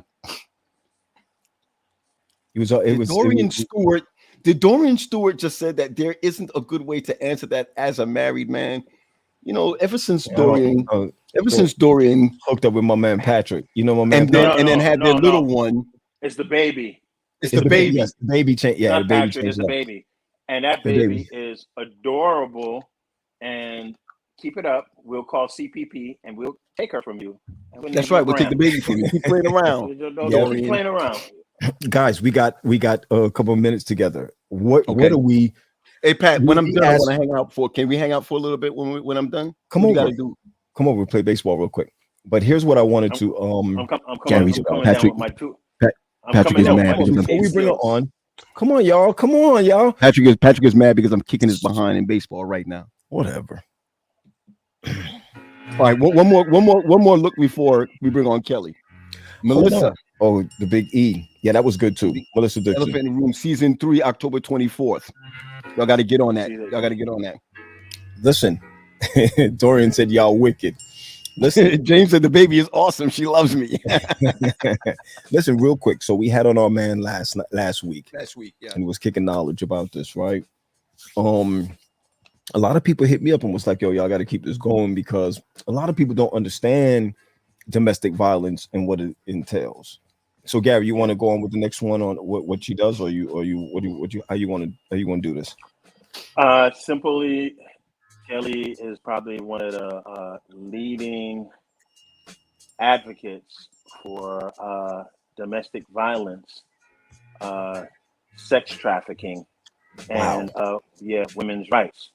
And she is the executive director of Our Sister's House. Mm-hmm. When you get a chance to put it in the link, there is a donation button. I'm just going to put it that way. But she's very passionate of what she does. And it took me weeks to get her on here because she's very busy. Yo, so let's go ahead and bring her on. Paul, bring her on. Bring her on, peace. There she goes. There she goes. Kelly. Hi. I know Kelly is on, but Kelly didn't pay us no mind in college. None, Gary. None at all, Gary. That's not true. Thank you, Gary. Thank you. That's not true. That's not true. Not at all. That's not true. Brian Watts put up Kelly. Baby. She said, "Hey, she sounded exactly the same as in school." Go ahead, Charity. We'll see you later. Now I will tell you about Kelly, just like the whole Oakwood thing.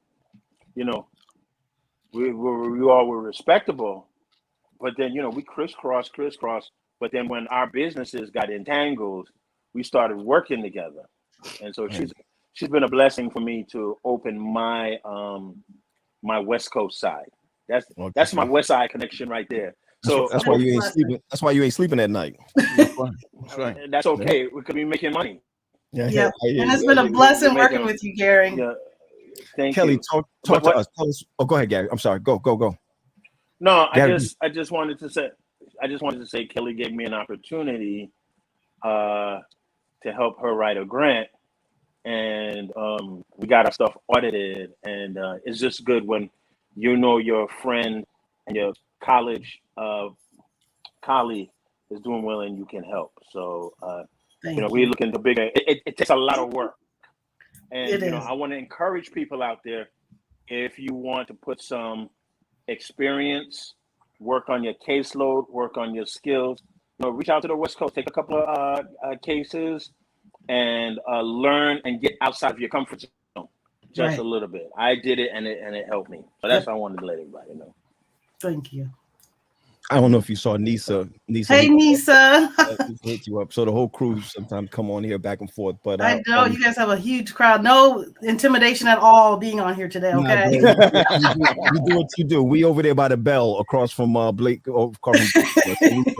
We good. There's also a lady on here, one of our friends named Sharice Woodard, and she's into that fight also for sex trafficking and all of that. But I would love to connect with Sharice for sure. She's awesome. A great advocate. She's an awesome advocate. Advocate. If I need to put my information in the chat or where, I would love to connect with anyone who's interested in being a part of this, because it's a lot of work. You need a lot of hands. Tell us what you do. Let's tell us what you do. Sure. I'm the executive director of Our Sister's House. It's a nonprofit organization and located here in Tacoma, Washington. It's a family-owned business. It was started by my mom and my aunt in 1995. And it started as a group home for girls of color who were adjudicated in the juvenile justice system. They saw what was happening here in the Northwest to Black girls being sent up to the juvenile institutions for long, extended periods. And so it was through that work that we learned that every girl that came through us had been touched by domestic violence in some fashion. Wow. So we began, because the group home was closed down, because the state decided that they wanted to keep the girls in the institutions instead of letting them come out into the community. Mm-hmm. We had to kind of shift focus. And that's when our mission turned into advocating for domestic violence, and specifically for African-American women. Gotcha. Okay. Yes. If I can ask you this, because last week we had a gentleman on who was really breaking down how things start, how things progress, and what have you. Without giving any names or anything, what was one of your first experiences that you've seen, and give us an experience of someone who was able to come out of the situation and do well? Okay, that's really good questions. When I did start as an advocate, and it's tough work. You have to hear the stories. When the clients come to see you, they are visibly bruised, broken, hurt.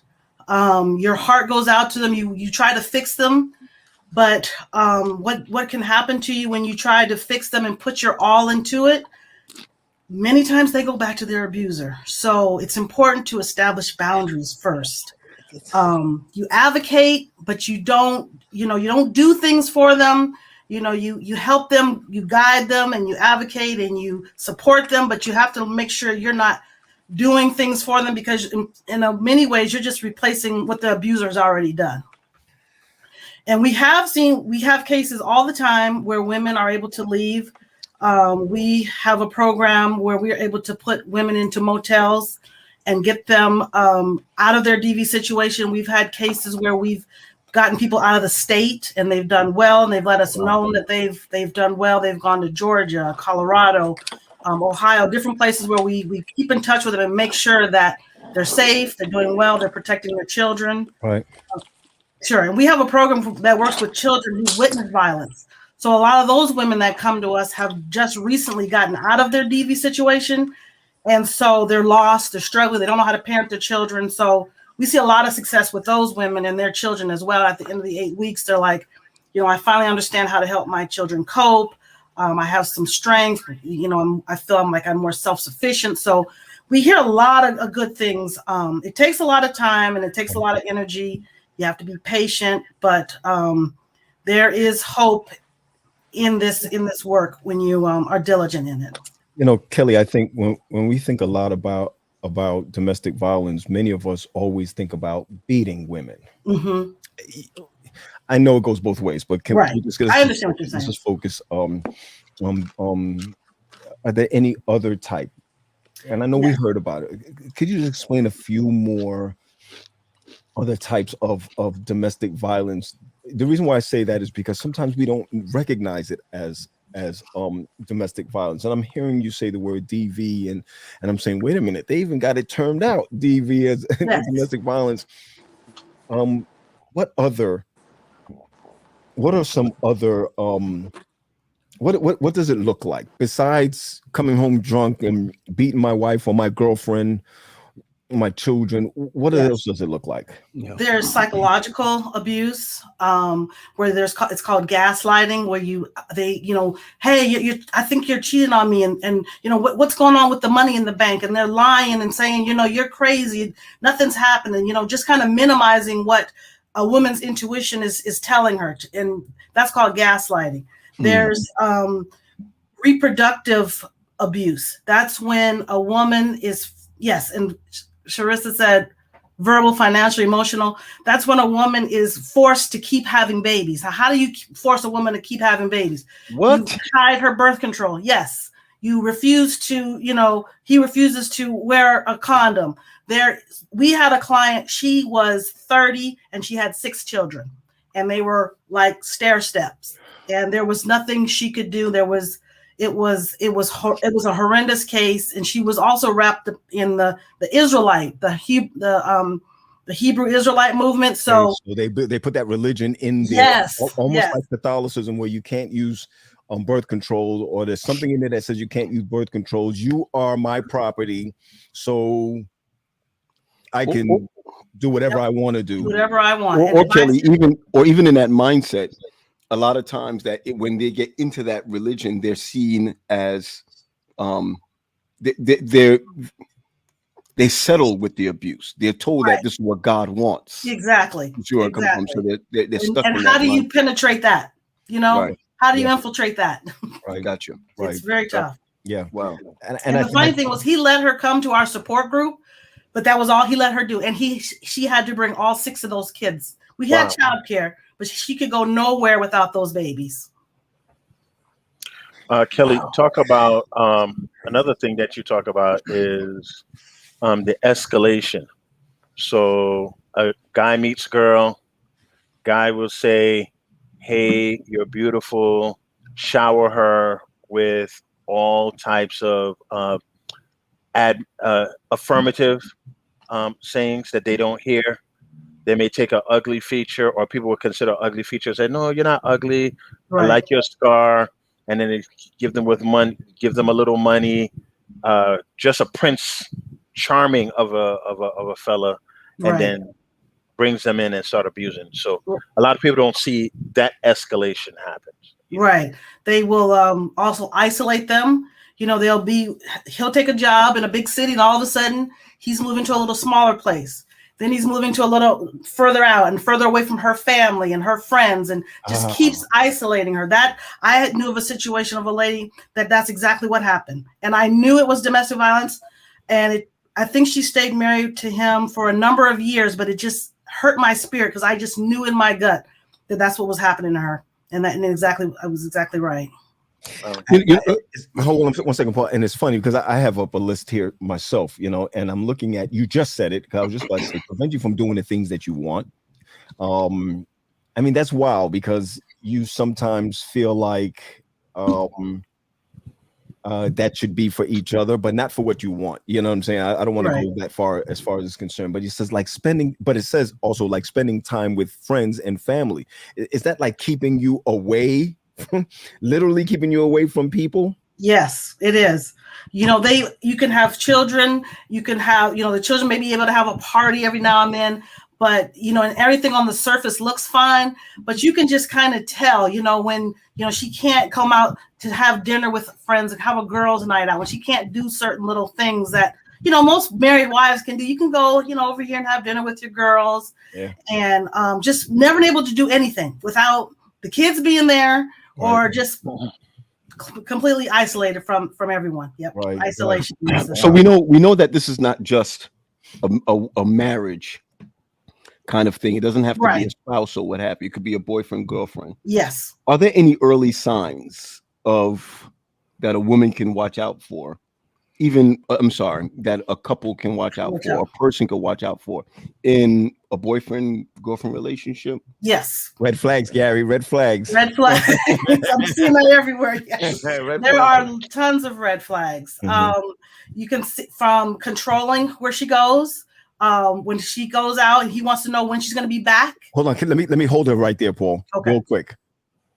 So, for example, don't forget what you're saying, Kelly. Please. No, it's on the same lines. Okay. Because I want to express it this way, because sometimes you call the person all the time. They're thinking, oh, he loves me, but he's really tracking her. You know, dropping them off at work. Dropping them off. Yeah, I'll pick you up. I'll pick you up. You know, I'll take you to lunch. So those are massaged or seen as sweet things. Yes. But that's them controlling. Yes. That's the word. Gary, I just want to make sure, Gary, that you drop your wife at work and you pick her up because you have one car. Am I correct? Exactly. And exactly, because our other car is with our son. Right. Right. Thank you for that, Paul. Because but I got that clarified.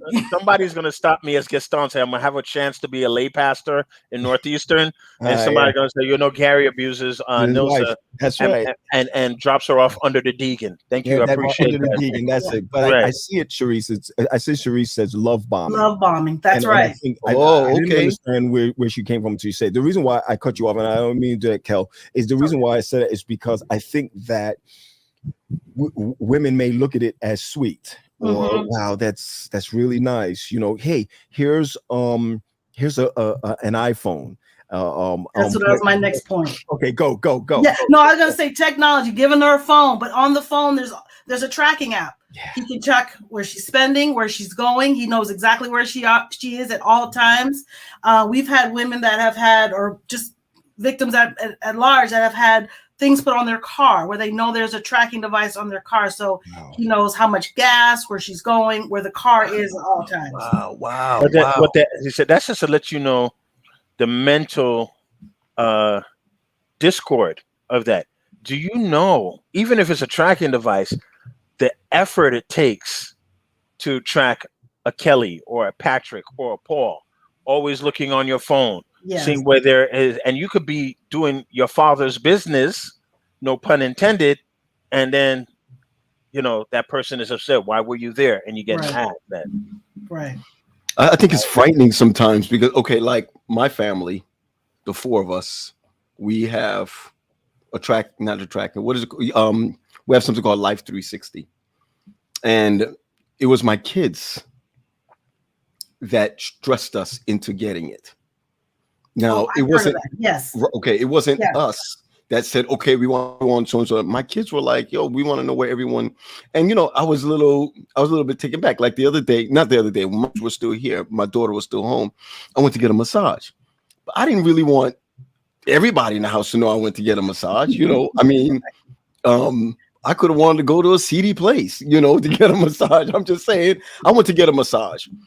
And when I came back, my son was like, so Dad, how was your massage? I was like, you know, because, you know, I mean, there's nothing, I'm going to say it's nothing wrong with it. They look at it as a point of, you know, we just want to know where everybody is, or, you know, safety or this, that, and the other. Hey, if you want to turn it off. You want your privacy, that's fine. We don't care. But you're saying to me that I may go in and say, okay, here is a phone, a nice new 13 phone. Mm-hmm. But when it's turned on, you got the tracking for it. You know when the person spends, you know, I mean, people. Well, did you slow down? Was that me? That's you, but go ahead. Say that again, because we lost you that last part. Go. I was like, okay, so my thing is people really do that? Yes, they do. And like you said, it does take a lot of time and energy. So, you know, how do they have all this spare time? But that is part of the mental illness, the sickness of being an abuser. Yes. Or perpetrator abuser. Yes. Let me share another thing with you. And this could go both ways. Afraid. All right. And you could be afraid of, like, I'll be afraid of what my wife is going to say, or there's Paul's crying out for help.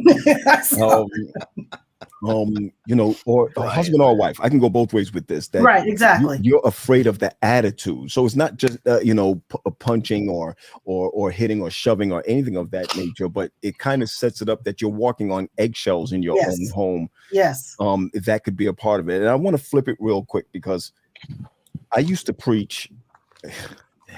We talked about this earlier, Paul, but I used to preach, like if someone came to me and Lorraine, let's make sure we catch Lorraine. Okay, why do they stay in relationships? Right, we'll catch that. That's a good question. Yes. Yeah, I used to say to people, and that's good because as a pastor, young pastor, I used to say to people who were in this, pray about it. Oh, I'm just telling you the truth, right? How about this? And it does happen. That is very true. Right. Yes. You say, listen, it's gonna be okay. You pray about it. Put it. I'm stretching on this one. Put the Bible under your pillow. He won't hit you anymore. Right.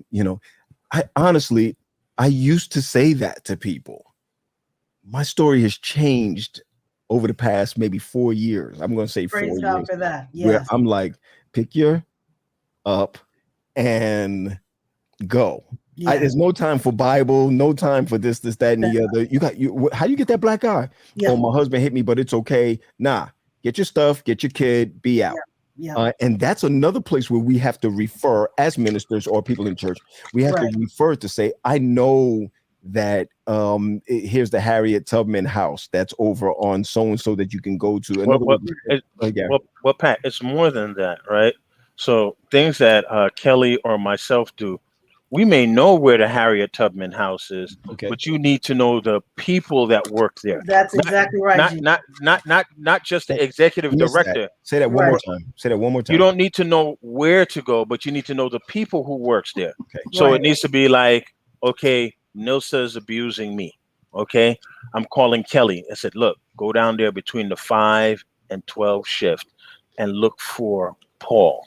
Right. Paul will make sure. And you have a burgundy car, Paul will look out for it. You have to get that detailed because the abuser is that detailed. That's right. And so right. So that's really what goes. And I would be telling the person at the shelter, look out for Gary. He's coming in a burgundy car. Warm handoff. You can't assume that they're going to get there. They're going to get there safely. You have to make sure both ends have connected. So there's no loopholes because too many things can happen. Okay, could you, if you don't mind, Pat, Gary, is this? And I know that Dorian is kidding. Listen, look, I know that Dorian is kidding, right? No. Are there signs like that for people? Yes. There are real signs like that for There's people. real signs for that. If one of our agencies, if they call and say a code word, we know that we need to send a cab. We have escape buttons on our website. You just have to put all these things in place because I don't want to just make it just a man thing, but if whoever the abuser finds out you're trying to leave, that's when it's the most dangerous time. And that's when a woman or the victim is usually killed, when they are trying to leave. Oh, and it takes a victim 8 times before they're able to successfully leave a deviant relationship. Say that again. You said that too fast. It takes at least 8 times before a woman or a victim is able to successfully leave a domestic violence relationship. And that time when she's trying to leave, when they're trying to leave, that is when they have usually when they are killed.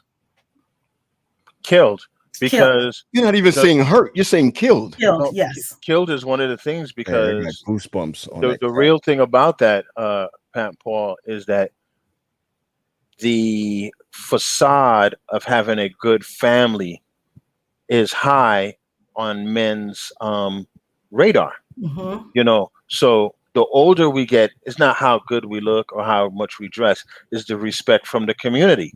So if people is going around and saying Gary is beating Nilsa and oppressing Tony, and they try to leave. No. You were making me look good. You're going to stay here. And then before Nilsa could get around, look, Nilsa's sister's across the street. And I'm going to give it real for you. Y'all don't know if I'm abusing her or not. Or you don't know if I'm abusing me or she's abusing me. So the evidence has to be buried and the charade has to be played every day. So they see, well, Gary is taking Nilsa to work and, we're taking care of mother-in-law who has Alzheimer's. Everybody knows this business. And so when you find out that Nilsa's abusing me, like, I would never think that. All that time he was joking, time or whatever. And so what looks perfect is perfect for abuse. Listen, I do funerals and we want to answer I want you to answer, Lorraine, because we talked around your it, question. right? That's a very good question. So what I remember doing a funeral, Paul guys, and for the community, and I went in for the funeral, and usually we preach along. We preach 20, 25 minutes eulogy. The wife came to me, and they're older. We're talking about closing up on 70s or something like that. She said to me, "Don't preach long." This man is not. I remember you told me this one. Yep. Wow. Don't preach long. This man is not going to heaven, right? Oh, so make it as short as you can. I mean, this is true. I mean, we're right there. And she just said straight up, man used to beat me, beat my kids, this, that, and the other. I'm safe now where he is. So that was like a 7-minute eulogy for me. I know that's right. 7-minute eulogy. And I think one of the things, and I want to shout this out for also pastors, male pastor, I can speak for myself. You come home frustrated over work, and it's the safety of keeping your home, in like Gary said, it's true. You got to uplift your home. You got to uplift that even if I was, well, my wife's the type of person that will pour poison in my ear at night. So that's not when you're sleeping. That's right. Sleeping. That ain't the one. But I'm saying that I sometimes feel afraid of like politicians, preachers, those who are have this pedestal type thing where they could be abusing people in their home, their wives, and we will never know what's going on. That's right. All right, I want to switch gears here because she did ask this question. I know a lot of people want to know. Help us with the question again and answer it for me, Kel. So I believe it was why do women stay? Yeah. And it's a lot of reasons, but what we find with African American women is they always don't understand that what they are going through is domestic violence. So we have to do a lot of education. What's happened, what we see in our community is that it's a generational thing. Their grandmother went through it. Mom went through it. I'm going through it. It's just part of what happens in our family. This is just the kind of men we pick. So first of all, is understanding that, hitting violence, being cussed at, mental abuse, coercion, any of those things, they need to understand. We need to help understand that it's not part of a healthy relationship. So the reason why we stay, I'm saying we, you know what I mean? Yes, I know what you mean. It's because I don't know that I'm exactly. This is what he loves me. I mean, and you'll hear that. I love him.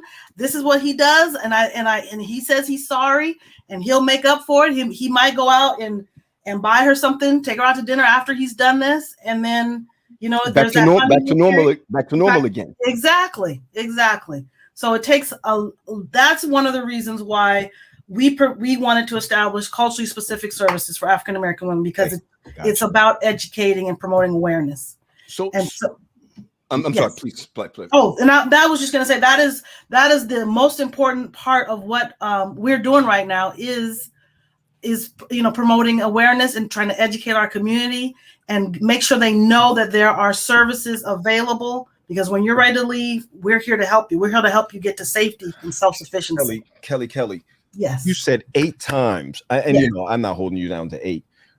2 is enough, right? And I'm just saying, you said 8 times. Are you seeing them come back? Yes. You seeing them come back? Yes, and unfortunately, we had to. First we were like, okay, if you come and get help from us, mainly financial help, we're like, okay, you can't come back for us for 12 months. We can't do that because they're going to be back. And so we're just having to say, we help with some rent or we help get them in a motel.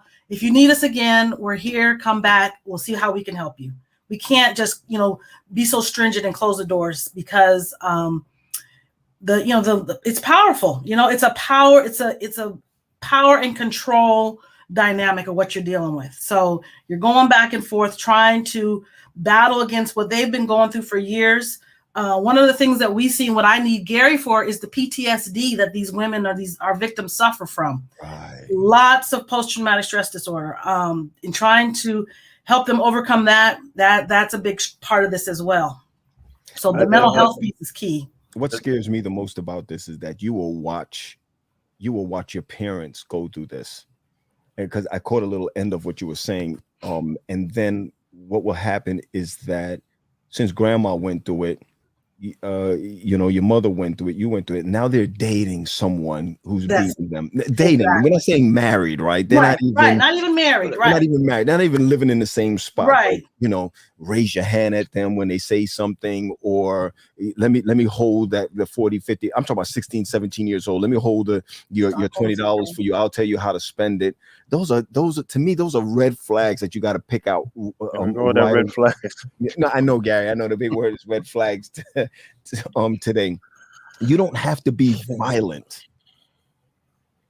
So Pat, that's what got me over this whole conversation. So Pat, you don't have to be violent. No, you do not. An abuser. So you do not. Suppose, and I'm going to throw this out here because now I've become an agitator and somewhat of I'm not trying to get on Kelly's good side because she know how great I am. I'm gonna let y'all know that right now. Suppose you should hear how he talks about y'all when I'm on. He says I'm his favorite Graham. I mean, yeah, he's my favorite Graham. No, she know. We'll talk about everyone who watches this show. No, Gary, you just cheated. That's right, you just cheated. No, you cheated, Gary. No, okay, this is. I'm just talking about something serious now. I don't want to lose my thought process. Gary flipped it on us, Paul. Right. Gary flipped it on us. Go ahead.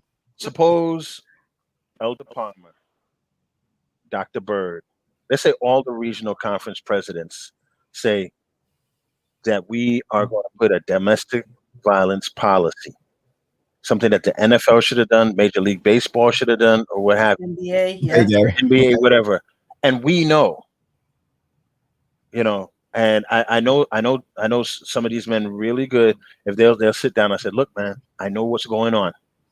And I said, if I hear of anything, we'll just release you. We'll put a nice statement out and let you know, let them know that number one, men needs to be responsible for men, throttling their wives and their kids. Yes, right. That's the first thing that we really need to hold each other accountable and responsible.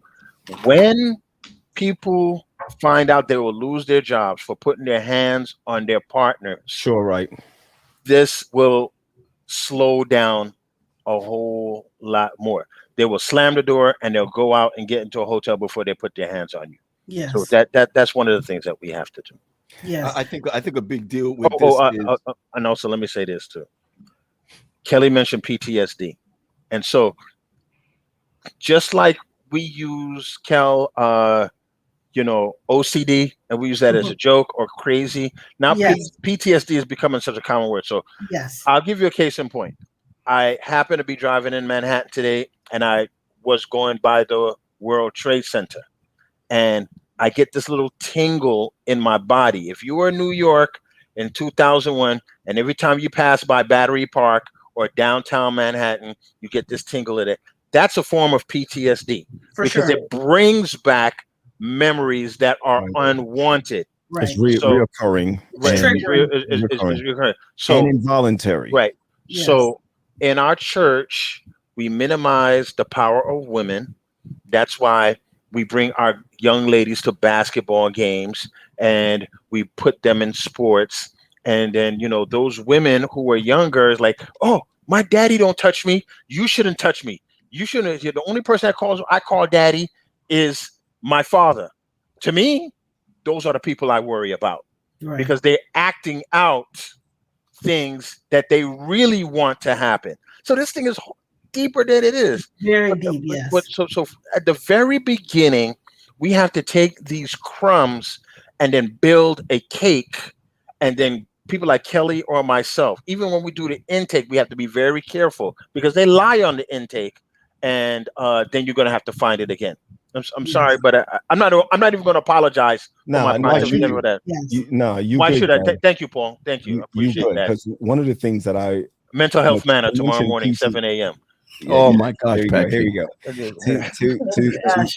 To mention PTSD, that's right. This is where the problem happens, because even if you are young and you see these things happen, you start to, even in dating, you start to trigger. That's what I'm talking about. That's exactly what I'm talking about. It's a trigger that happens. Also, memories. These are the memories that come back. So even if you go through a situation, it's hard to date again. It's hard to marry again. It's hard to, because now you have to get past what you have already been through. And remember now, the hard part about this is that, emotional abuse is just as tough as physical abuse. Most definitely, yes. And I think that's the two things that we have to try to marry together, because we say, oh, you get over it. You'll get over it. Your eye, your telephone book that they hit you in the back, or they hit you in the back of your head with broken jaw. You sew it back together. I fell down. You lie for him. Until you get back to the place of recognizing, okay, I ran away from this, but I still have to go through this over and over again. So I see now that even after they escape or leave, number one, they got to feel like they're truly free. Right. And I really mean that they're not coming after me.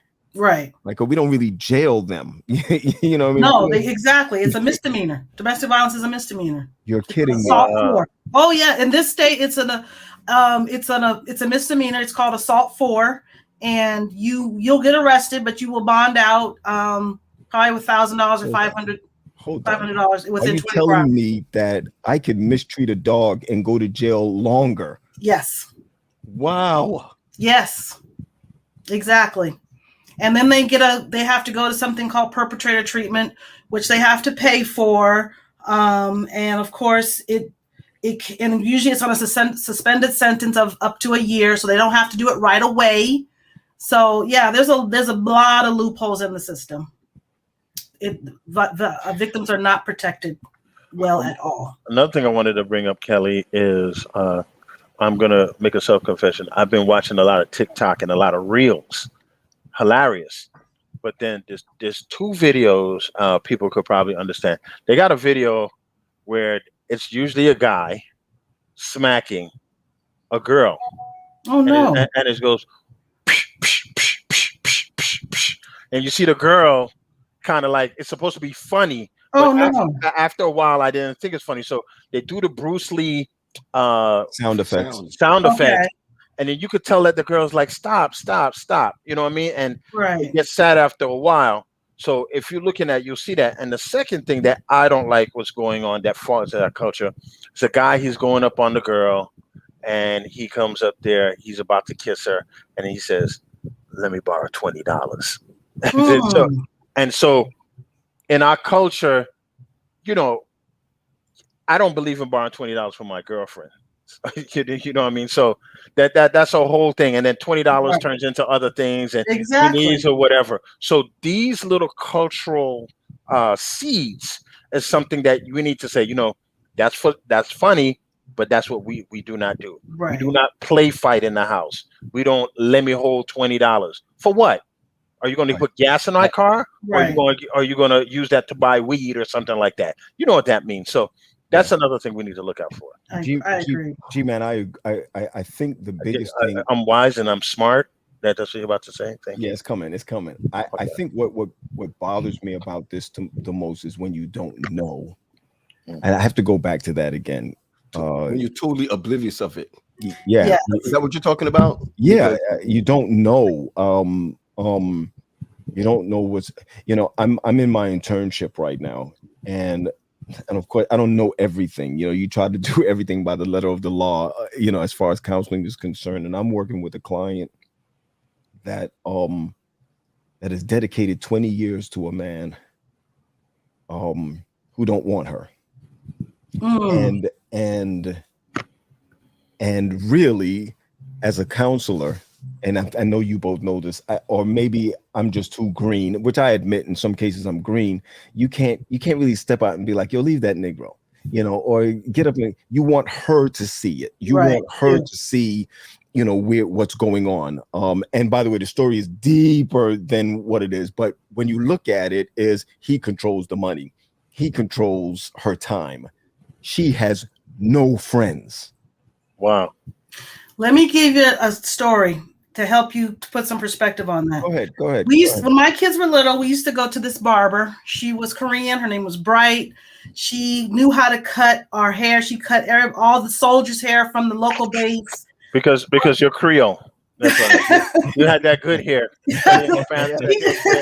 I mean, all the black soldiers used to go to her. Her name was. She was awesome. And then all of a sudden, Bright used to be going there. Oh, Bright's sick, huh? Not coming to work. Bright's missing. Bright didn't come to work. Bright is sick. She's always sick. And then we started seeing this man come in the shop, and he would start throwing things and looking for the money, and would grab the cash register money and leave. And then I would see Bright, and one day she asked me, what do you do? Tell me about being a domestic violence advocate, and what can a protection order do? So I was just answering her questions. I didn't think nothing of it. Right. One time we went in there to get our hair cut from Bright. They were like, yeah, Bright is dead. The man burned her up in the house. What? Uh-oh. Yes, he did. He set her on fire and left. And that story, that was years ago. I will never forget Bright. I will never forget how she tried to talk to me, and I missed all the time. You missed it. You missed it. I missed everything. She had all these soldiers that liked her. She talked. She was friendly. She had all these men around her, and all these, all this support. She had people in the shop, and we all missed it. Kelly, what do we do? How do we not miss that? And where do we get the courage to talk about that? I mean, if I saw the man was beating his wife as a pastor, I know that we're supposed to be like for the children. We're supposed to be Pat. What is it called, Gary? First reporters or something like that. Reporters, first responders, or mandated reporters. Yes, pastors are mandated reporters. Yes, right. We are right, but then you almost feel like you lose friendships. And you rather membership, my life.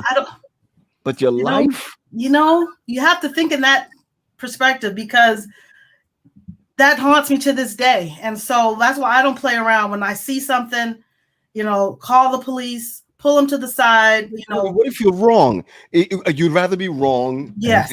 Yeah, rather be wrong. Rather be wrong. Yep. And one of the things you all brought up that I've been trying to do here, which has been a struggle, is trying to get the Black churches here to have these conversations, to let us bring this awareness. I've had to work with the First Day churches because my church here will not. Everybody says that, man. They ignore me. I sit on my church board. I sit on the executive committee of my conference. I have to go to the First Day churches. I have a bishop on my advisory committee who is committed to bringing awareness to our community. Well, do you know that it's also rampant in our Hispanic communities? Yes. It is rampant. I mean, I pastor. Wow. I work for a conference that's multicultural, and you see it a lot in the Hispanic culture. Yes.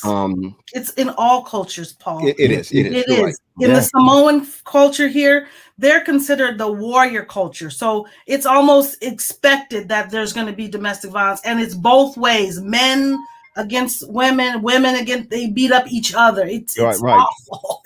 Right. Yeah. Right. Kelly, it's hard. We did this last week with Terry Parks, this guy, and it's almost disheartening. It's almost like I feel like there are people who listen to this that don't know, that don't know what to do next. Do you understand what I'm saying? Yes, I do. They even hear it and say, man, Kelly, I wish I can call you, but I'm in DC, or I'm in. No, Pat, that's an excellent point.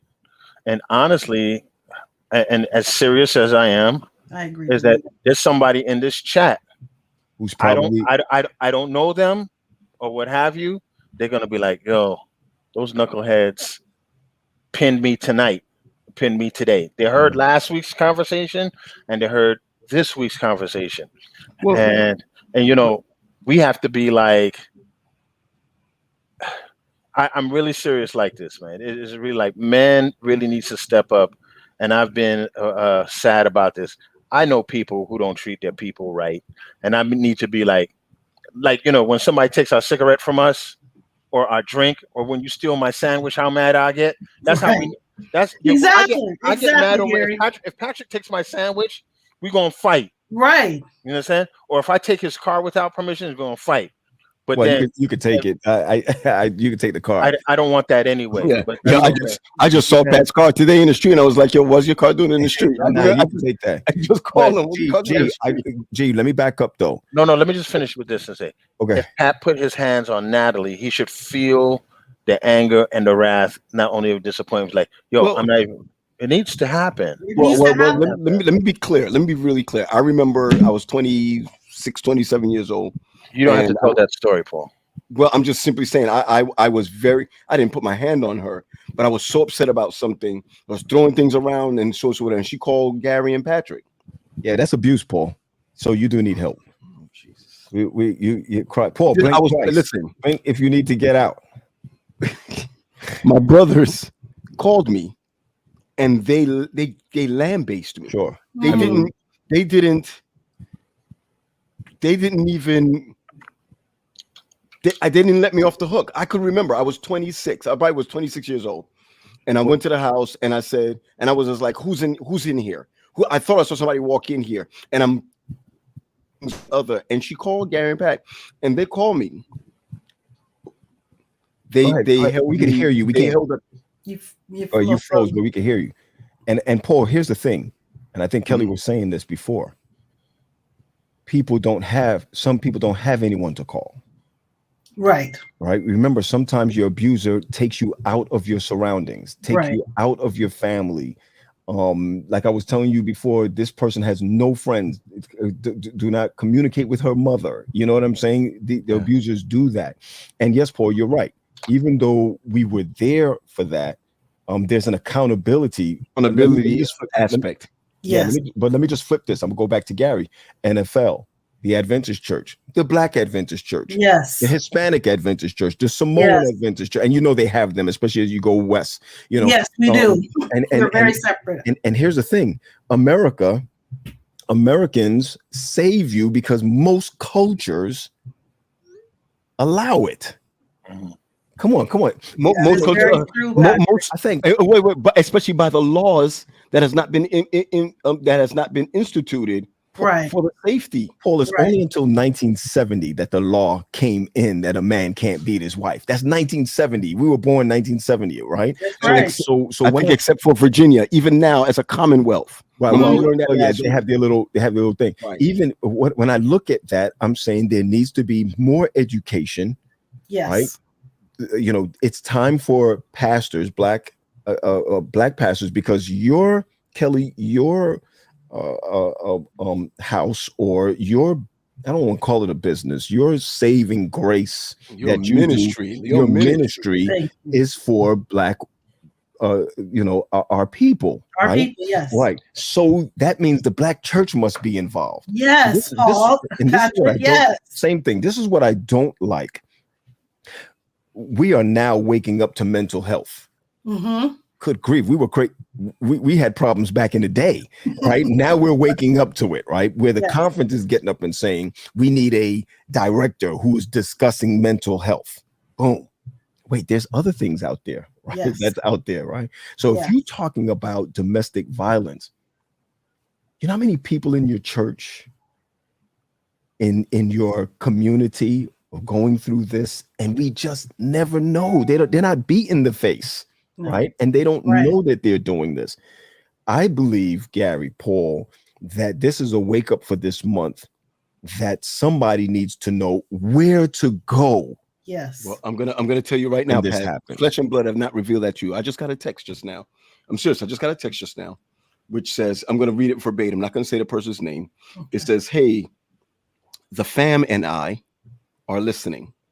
Please don't forget to leave the information if someone needs help at the end of this podcast. This is such an important and needed topic to discuss in our community." Yes. Where do we go? Yeah. So guys, help me, Gary and Kelly, as we or anybody who's online. Oh yeah, it's fine. Online, yes. Fine. Where you got? First of all, I don't know what you do on Fridays. We may have to come back. to deal with this because her and what's the and Terry, because what we're dealing with now are people who are saying, "Oh snap, is it me?" Right. Male and female, by the way, is it me? Yes. Where can I go if this happens? Hold on, for males, no, males and females, it's embarrassing. It is. There's an embarrassing piece to it that says, my good husband who provides for me, who my children look up to, or I can't walk away from this situation. I can't, there's no way I could walk away from this. I think what we need from you, Kelly, Gary, is there an 800 number? Is there a phone number? Is there, because this is why this thing, we can't end this like this. You talked about warm handoffs. Yes. Handoffs. Yes. You know, that 800 number is not as good. No.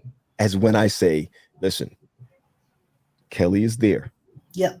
I want you to let you know that Pat sent you. I think we need to start getting into the warm. Yes, for sure. And I know that doesn't come with the 800 number, but please, for somebody right now, where do they start? And please don't say their pastor right now. Tell me, I would not. I can't say that. I'm sorry. Please, by gracious, please. Come on, y'all, help Unless my pastor's Patrick or Paul. That's not Paul. No, Patrick or somebody else, not me. I'm not good with that. You're not good with that? Okay. But you know what? I'm not equipped. But so you are. Right. Yeah. You really are. Exactly. Because I can't even get to talk to me about it. So I understand. Okay, I understand what you're saying. Wow. I understand what you're saying. Where do we go? Guys, I need to know. And I hate to say you can, go on our website, but our website has an online submission that comes to me. What is your website? Say it. What is your website? Oursistershouse.com. OSH or Our Sister's House. Excellent website. Yes. Could you put it in? Oursistershouse.com. And there's an online submission that comes directly to me. And everything remains confidential. That is our priority. We will maintain your confidentiality. Nothing will be shared. Our advocates are very well trained. So what if it's somebody from this area, somebody from New York, somebody from Wyoming? Doesn't. Okay. See, that's another thing people don't understand. When it comes to people helping people, when you're in the helping business, you can call from Hawaii and I'll be in New York. There, I can say, "Oh, you need mental health. Let me switch you to somebody that helps you." That's right away. Everybody is well trained and takes it seriously. So remember that. So you could call your local person, call your local 311, and somebody will get you there. The person on the other end will not gloss over your information because they're always being monitored by a supervisor. And if they fall short of their assessment, they're going to lose their job or they'll be disciplined. That's what people don't understand. Right. So that's why it's such a hurting thing that there are people waiting to help you. That's why. Right. And so when you look in your bulletins and you look in the back of your magazines or your links on your websites, and you do not see these, but I see Pathfinders and I see fundraisers part of this, and I see Pastor Appreciation Month that's running subsequent or at the same time as Domestic Violence Month and Breast Awareness. I'm not saying that to appreciate your pastors, but there's people out there pushing that, knowing that somebody in their audience or their congregation is getting the living daylights beat out of them. Right. I wanted to declare the statistic here in our community. It's 1 in 3. 1 in 3. 1 in 3. And yes, it's very high here. For lots of different reasons, but we have a military base. We have a lot of people out of work. We have different cultures here. So we have a high population of homeless. It's the fourth leading cause of homelessness.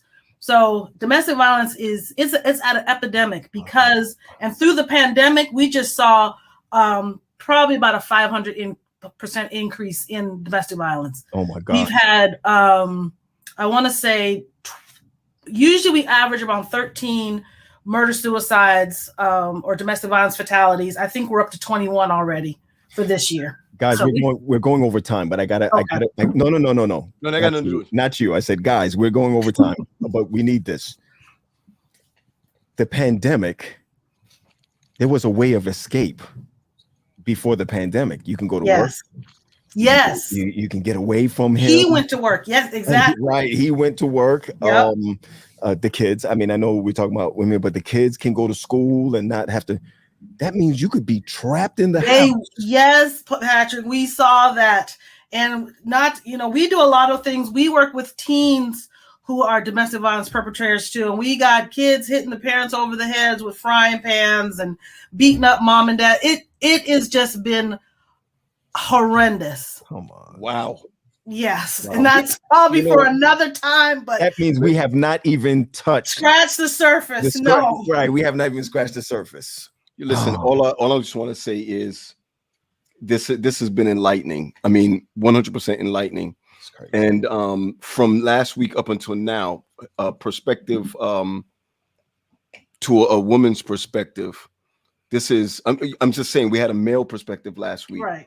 A woman's perspective this week, and you guys are just absolutely amazing. Just the way that you're able to break down everything, or more than break down everything, make us aware of certain things, what to do, where do you go from there, how do you give that advice? How about this? What I've learned today, I'm gonna tell you, I have no problem that, you know what, if my friend is beating my friend, I'd rather save the life. That's right. Than to worry about, what do you call a addiction, Pat? What is that addiction we call? Approval addiction from a friend. Oh, sure. Right. So that's really big. And then in the position that I'm in, thank God now that because I'm over certain the ministers in the DMV area, that's definitely something that we need to talk about. You understand where I'm coming from? Yeah. And not only for people who, for us to open our eyes to see certain things and where to go to, but maybe many of us are doing the same thing. You see where I'm coming from? Right, I do. And then we've had family members, and Gary and Pat, without putting it out there, we've had family members who are men who are being abused by their girlfriends and their wives. Till, we had other men in the family tease them. Right. Instead of saying, yo, how do we work together on this? How do we help each other on this? Right. So it is really, and then to understand again, it's not about physical abuse. It's all about mental abuse. Isolation. Yep. Isolation is big. It is. I was talking to my daughter about something, not her specifically, but we're talking about something in her relationship and her friend's relationship and other people's relationship. And that's why I asked, I said, how soon does these things happen?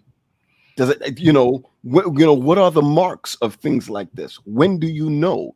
And if you're really not sure, still say something anyway. Exactly. Because if they get pissed off at me that I said something to them and say, yo, you can be upset with me if you want to be upset with me. I'm thinking about the both of you. You understand where I'm coming from? That's First right. of all, I want to say thanks to Kelly. I am one of my friends who's online right now. She's one person who I, as a pastor, try to get her to stay with her family, stay together. Yes. And she's writing now to say, I'm thankful for this topic. Abuse is real. Not reading everything. I'm glad I left. Oh, you understand what I'm saying? Yes, praise God. Yes. But I know how I felt because I love him too. Right. You understand what I'm saying? Exactly. And as a pastor, you want to say, come on, keep it together, keep that thing together. That's why I said 4 years. You know what I'm saying? I'm not saying this thing is new for me to be like, wait a minute, break out. You got to go. Because I know that this person has been scrutinized by other members of the church saying you could have stayed. But then what if forget about dead.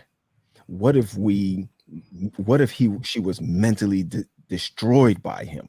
Right. Do you understand what I'm saying? I know we think about death, but the other side of it is that the mental breakdown. Exactly. So we have to empower them. We have to increase that self-worth because a lot of times that has just been completely destroyed. Yeah. Completely.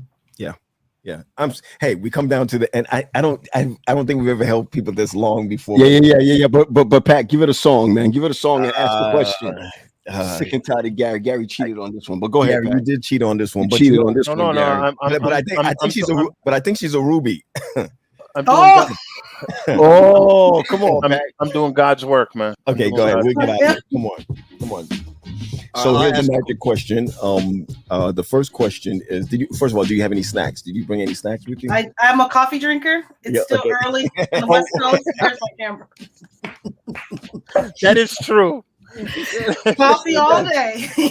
that is true. That's a snack. I gotta send you some coffee. Yes. I gotta send you some coffee. I know your address. I know I'm gonna pack it up tight like it's cocaine, so nothing seeps out of it. I got you. He said pack it tight. Yeah. And the other thing is that, since she is a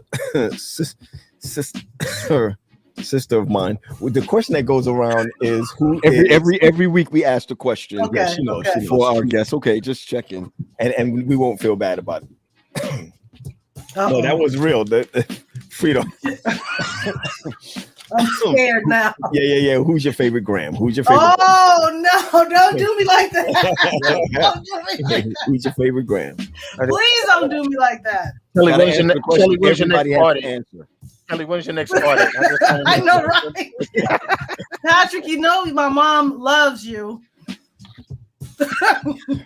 She has gotten me out of so much trouble. She's always the first one to give to anything with young people. Yep, she says, I think I shouldn't maybe say that, but yeah, her time might be coming to you, wherever you are. Anytime I'm like, I need this for my kids at camp, the first thing I'm like, oh my goodness, this is how much she sent. It's amazing. It's amazing. So tell your mom hi and thanks. Really. She loves you too, but Patrick made a phone call and it was a wrap.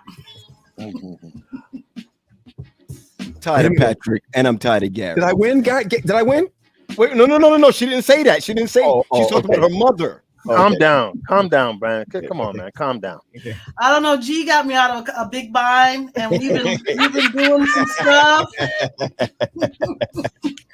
G calls me every week. I mean, like a good soldier. Yes, he does. Gary, don't talk. Gary, don't talk. Gary, you can't speak, Gary. That's wrong, man. Don't make me choose. What we took Gary out. No, I'm just kidding. Let me put him back in. No, we got it, Kel. Okay. Your mom, I'm your favorite to your mom. You got Gary. Gary. Hey, listen. Hold on a second. I'm not counting you out. No, listen. I'm good. You know what? I know that we do this at the end, but I think that because of the sensitivity of this one, Paul, you think you could pray us out on this one? Oh, absolutely, bro. Yeah, let's do absolutely. 100%. Okay, absolutely. Well, Father, again, we come before you. First of all, thank you for the opportunity of having Kelly on. Yep. She's enlightened us. Yep. She's brought us to another level of awareness. And we're grateful for not her business, but her ministry. Yep. Well, we're grateful that her mother and I believe aunt started this and don't even know where it's going from here. Through your Holy Spirit, all will be well. But more than that, people will find life here and find it more abundantly. John 10:10. But God, we're asking a special way that you will continue to give her the resources to help and to heal. In Jesus' name, amen. Thanks, Kel. Thanks for hanging out with us today. I love you all so much. See ya. Have a good one. Okay. Take care. All right. Man, it was awesome, Gary. Awesome. Gary, you did it again. Yeah, you suck, but you did it again. Not only that, but she's still fine. My goodness. Yeah, she still look good. Yeah, she still look good. Oh my goodness. Gracious. Yeah, Kelly's great, man. I don't even know how I hooked up with her, but she's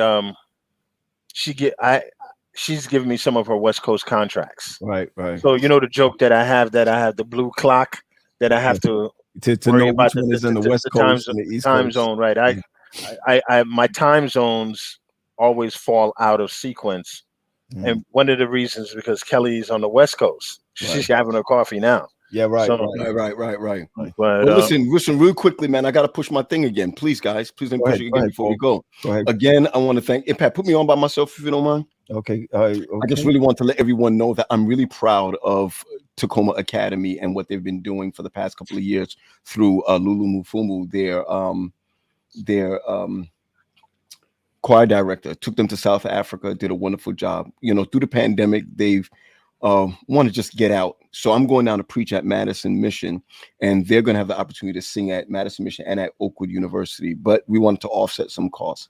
So if there's anyone that would love to give, I just want to put this inside of the, put that right there, TA, okay, ta.edu donate, and just put what you're donating for. Just put the bus. Just put the bus. Okay, we need $2,500. We want to offset the $2,500 between 30 students. So give if you can, and that's all I have to say. It's no Cash App or anything like that. If anybody can put it inside of the chat, put it inside of the chat. You can put it there also. But www.ta.edu/donate. Thank you. That's all. Awesome, P. Awesome, man. When we always, support each other. I'm a Pine Fort supporter. Paul's a TA supporter. Gary's a Northeastern supporter. So we do love our academies. Okay, guys. Love our academies. Come down to it. And Gary, where would you be this weekend? I am proud to say tomorrow I will be doing Mental Health Manna at 7 o'clock. Mental Health, 7 o'clock. And then Paul is funny. And then Monday evening at 8, we have our first. Go ahead, Gary. My fault. We have our first session of grief counseling. Mm-hmm. So look out for that. I'm gonna put it on our site because we usually don't use it that much. There's people that follow our site, and we'll put it on our Facebook page. And then remember to share whatever. Thank you for following us and making it important. Awesome. Pizzo, I want to ask everyone, for all those who are watching and who's been on, please share the segment with everyone, but also hit the like button. Okay, hit the like button and share with your friends, at least 10 to 20 of your friends to like it. We just want to build this kind of information to everyone. And Pat, I'm rocking WAU today. Yeah, that's my spot until December, baby. That's it. WAU. All right. What am I doing this weekend? We're installing George Thornton. Pat, thank you for that name, man. Thank you so much for that name. Good guy. When you called earlier this year and you was like, hey man, this guy's awesome. We were able to pick him up at Potomac Conference, and I just believe he's going to be great. Yeah, that's the way he is. Good guy. That's the way he is. And you won't be disappointed. He's an excellent guy. I doubt it, man. I doubt it. He's a great guy. Excellent. All right, guys. So Pat, what are you doing? Oh, tomorrow I have Pathfinder Day in Southwest Philly. I'll be speaking out there. Philly. Yeah. Philadelphia. During that time. Philly. Come back with a blunt. I mean, with a sandwich. Guys, let me just say, today was awesome. I learned a lot, and I hope that everyone, take the time and share this with someone. This is important because we might catch someone who needs to hear. All right. Yep. We might catch someone who needs to hear. All right. Otherwise than that, guys, I'm out of here. And of course, we out with that Brooklyn thing. Unless you wanted to be out with that Take 6 joint. I mean, I like that one too. I gotta run. All right. Good to see you guys. Maybe see you early next week. Yep. What's early next week, Gary? Honestly, what's early next week? I could be there as early as Sunday or Monday. Well, come in Sunday. The what? Come in Sunday. Guys, we can talk about Patrick. Patrick. You know what I want to hear? I want to hear Jordan's old song that he made. I don't care if it's Smash Music. I can't be playing that Smash Music, man. Well, we know you're gonna go get cut because he made the song. Yeah, he did make it.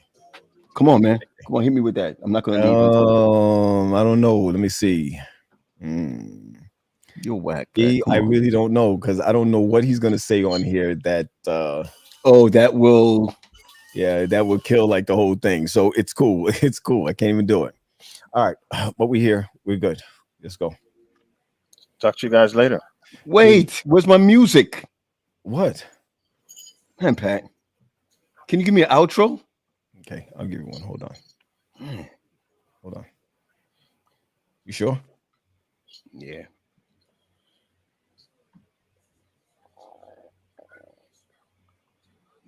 Man, Gary, I never seen Pat so slow before, ever. This domestic violence thing really got to you, huh, buddy? All right, here we go.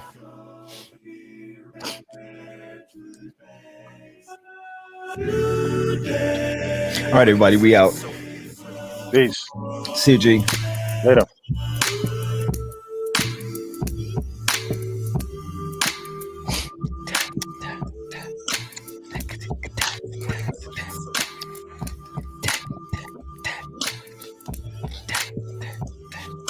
Oh, you see my picture in the back right here? This guy did it. Jeremy Reed.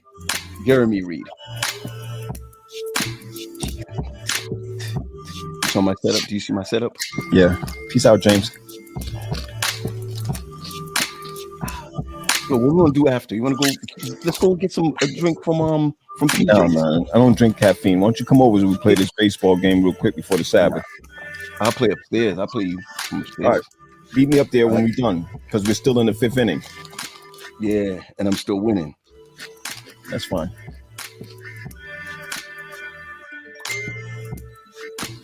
Oh, somebody says they're trying to donate. Hold on.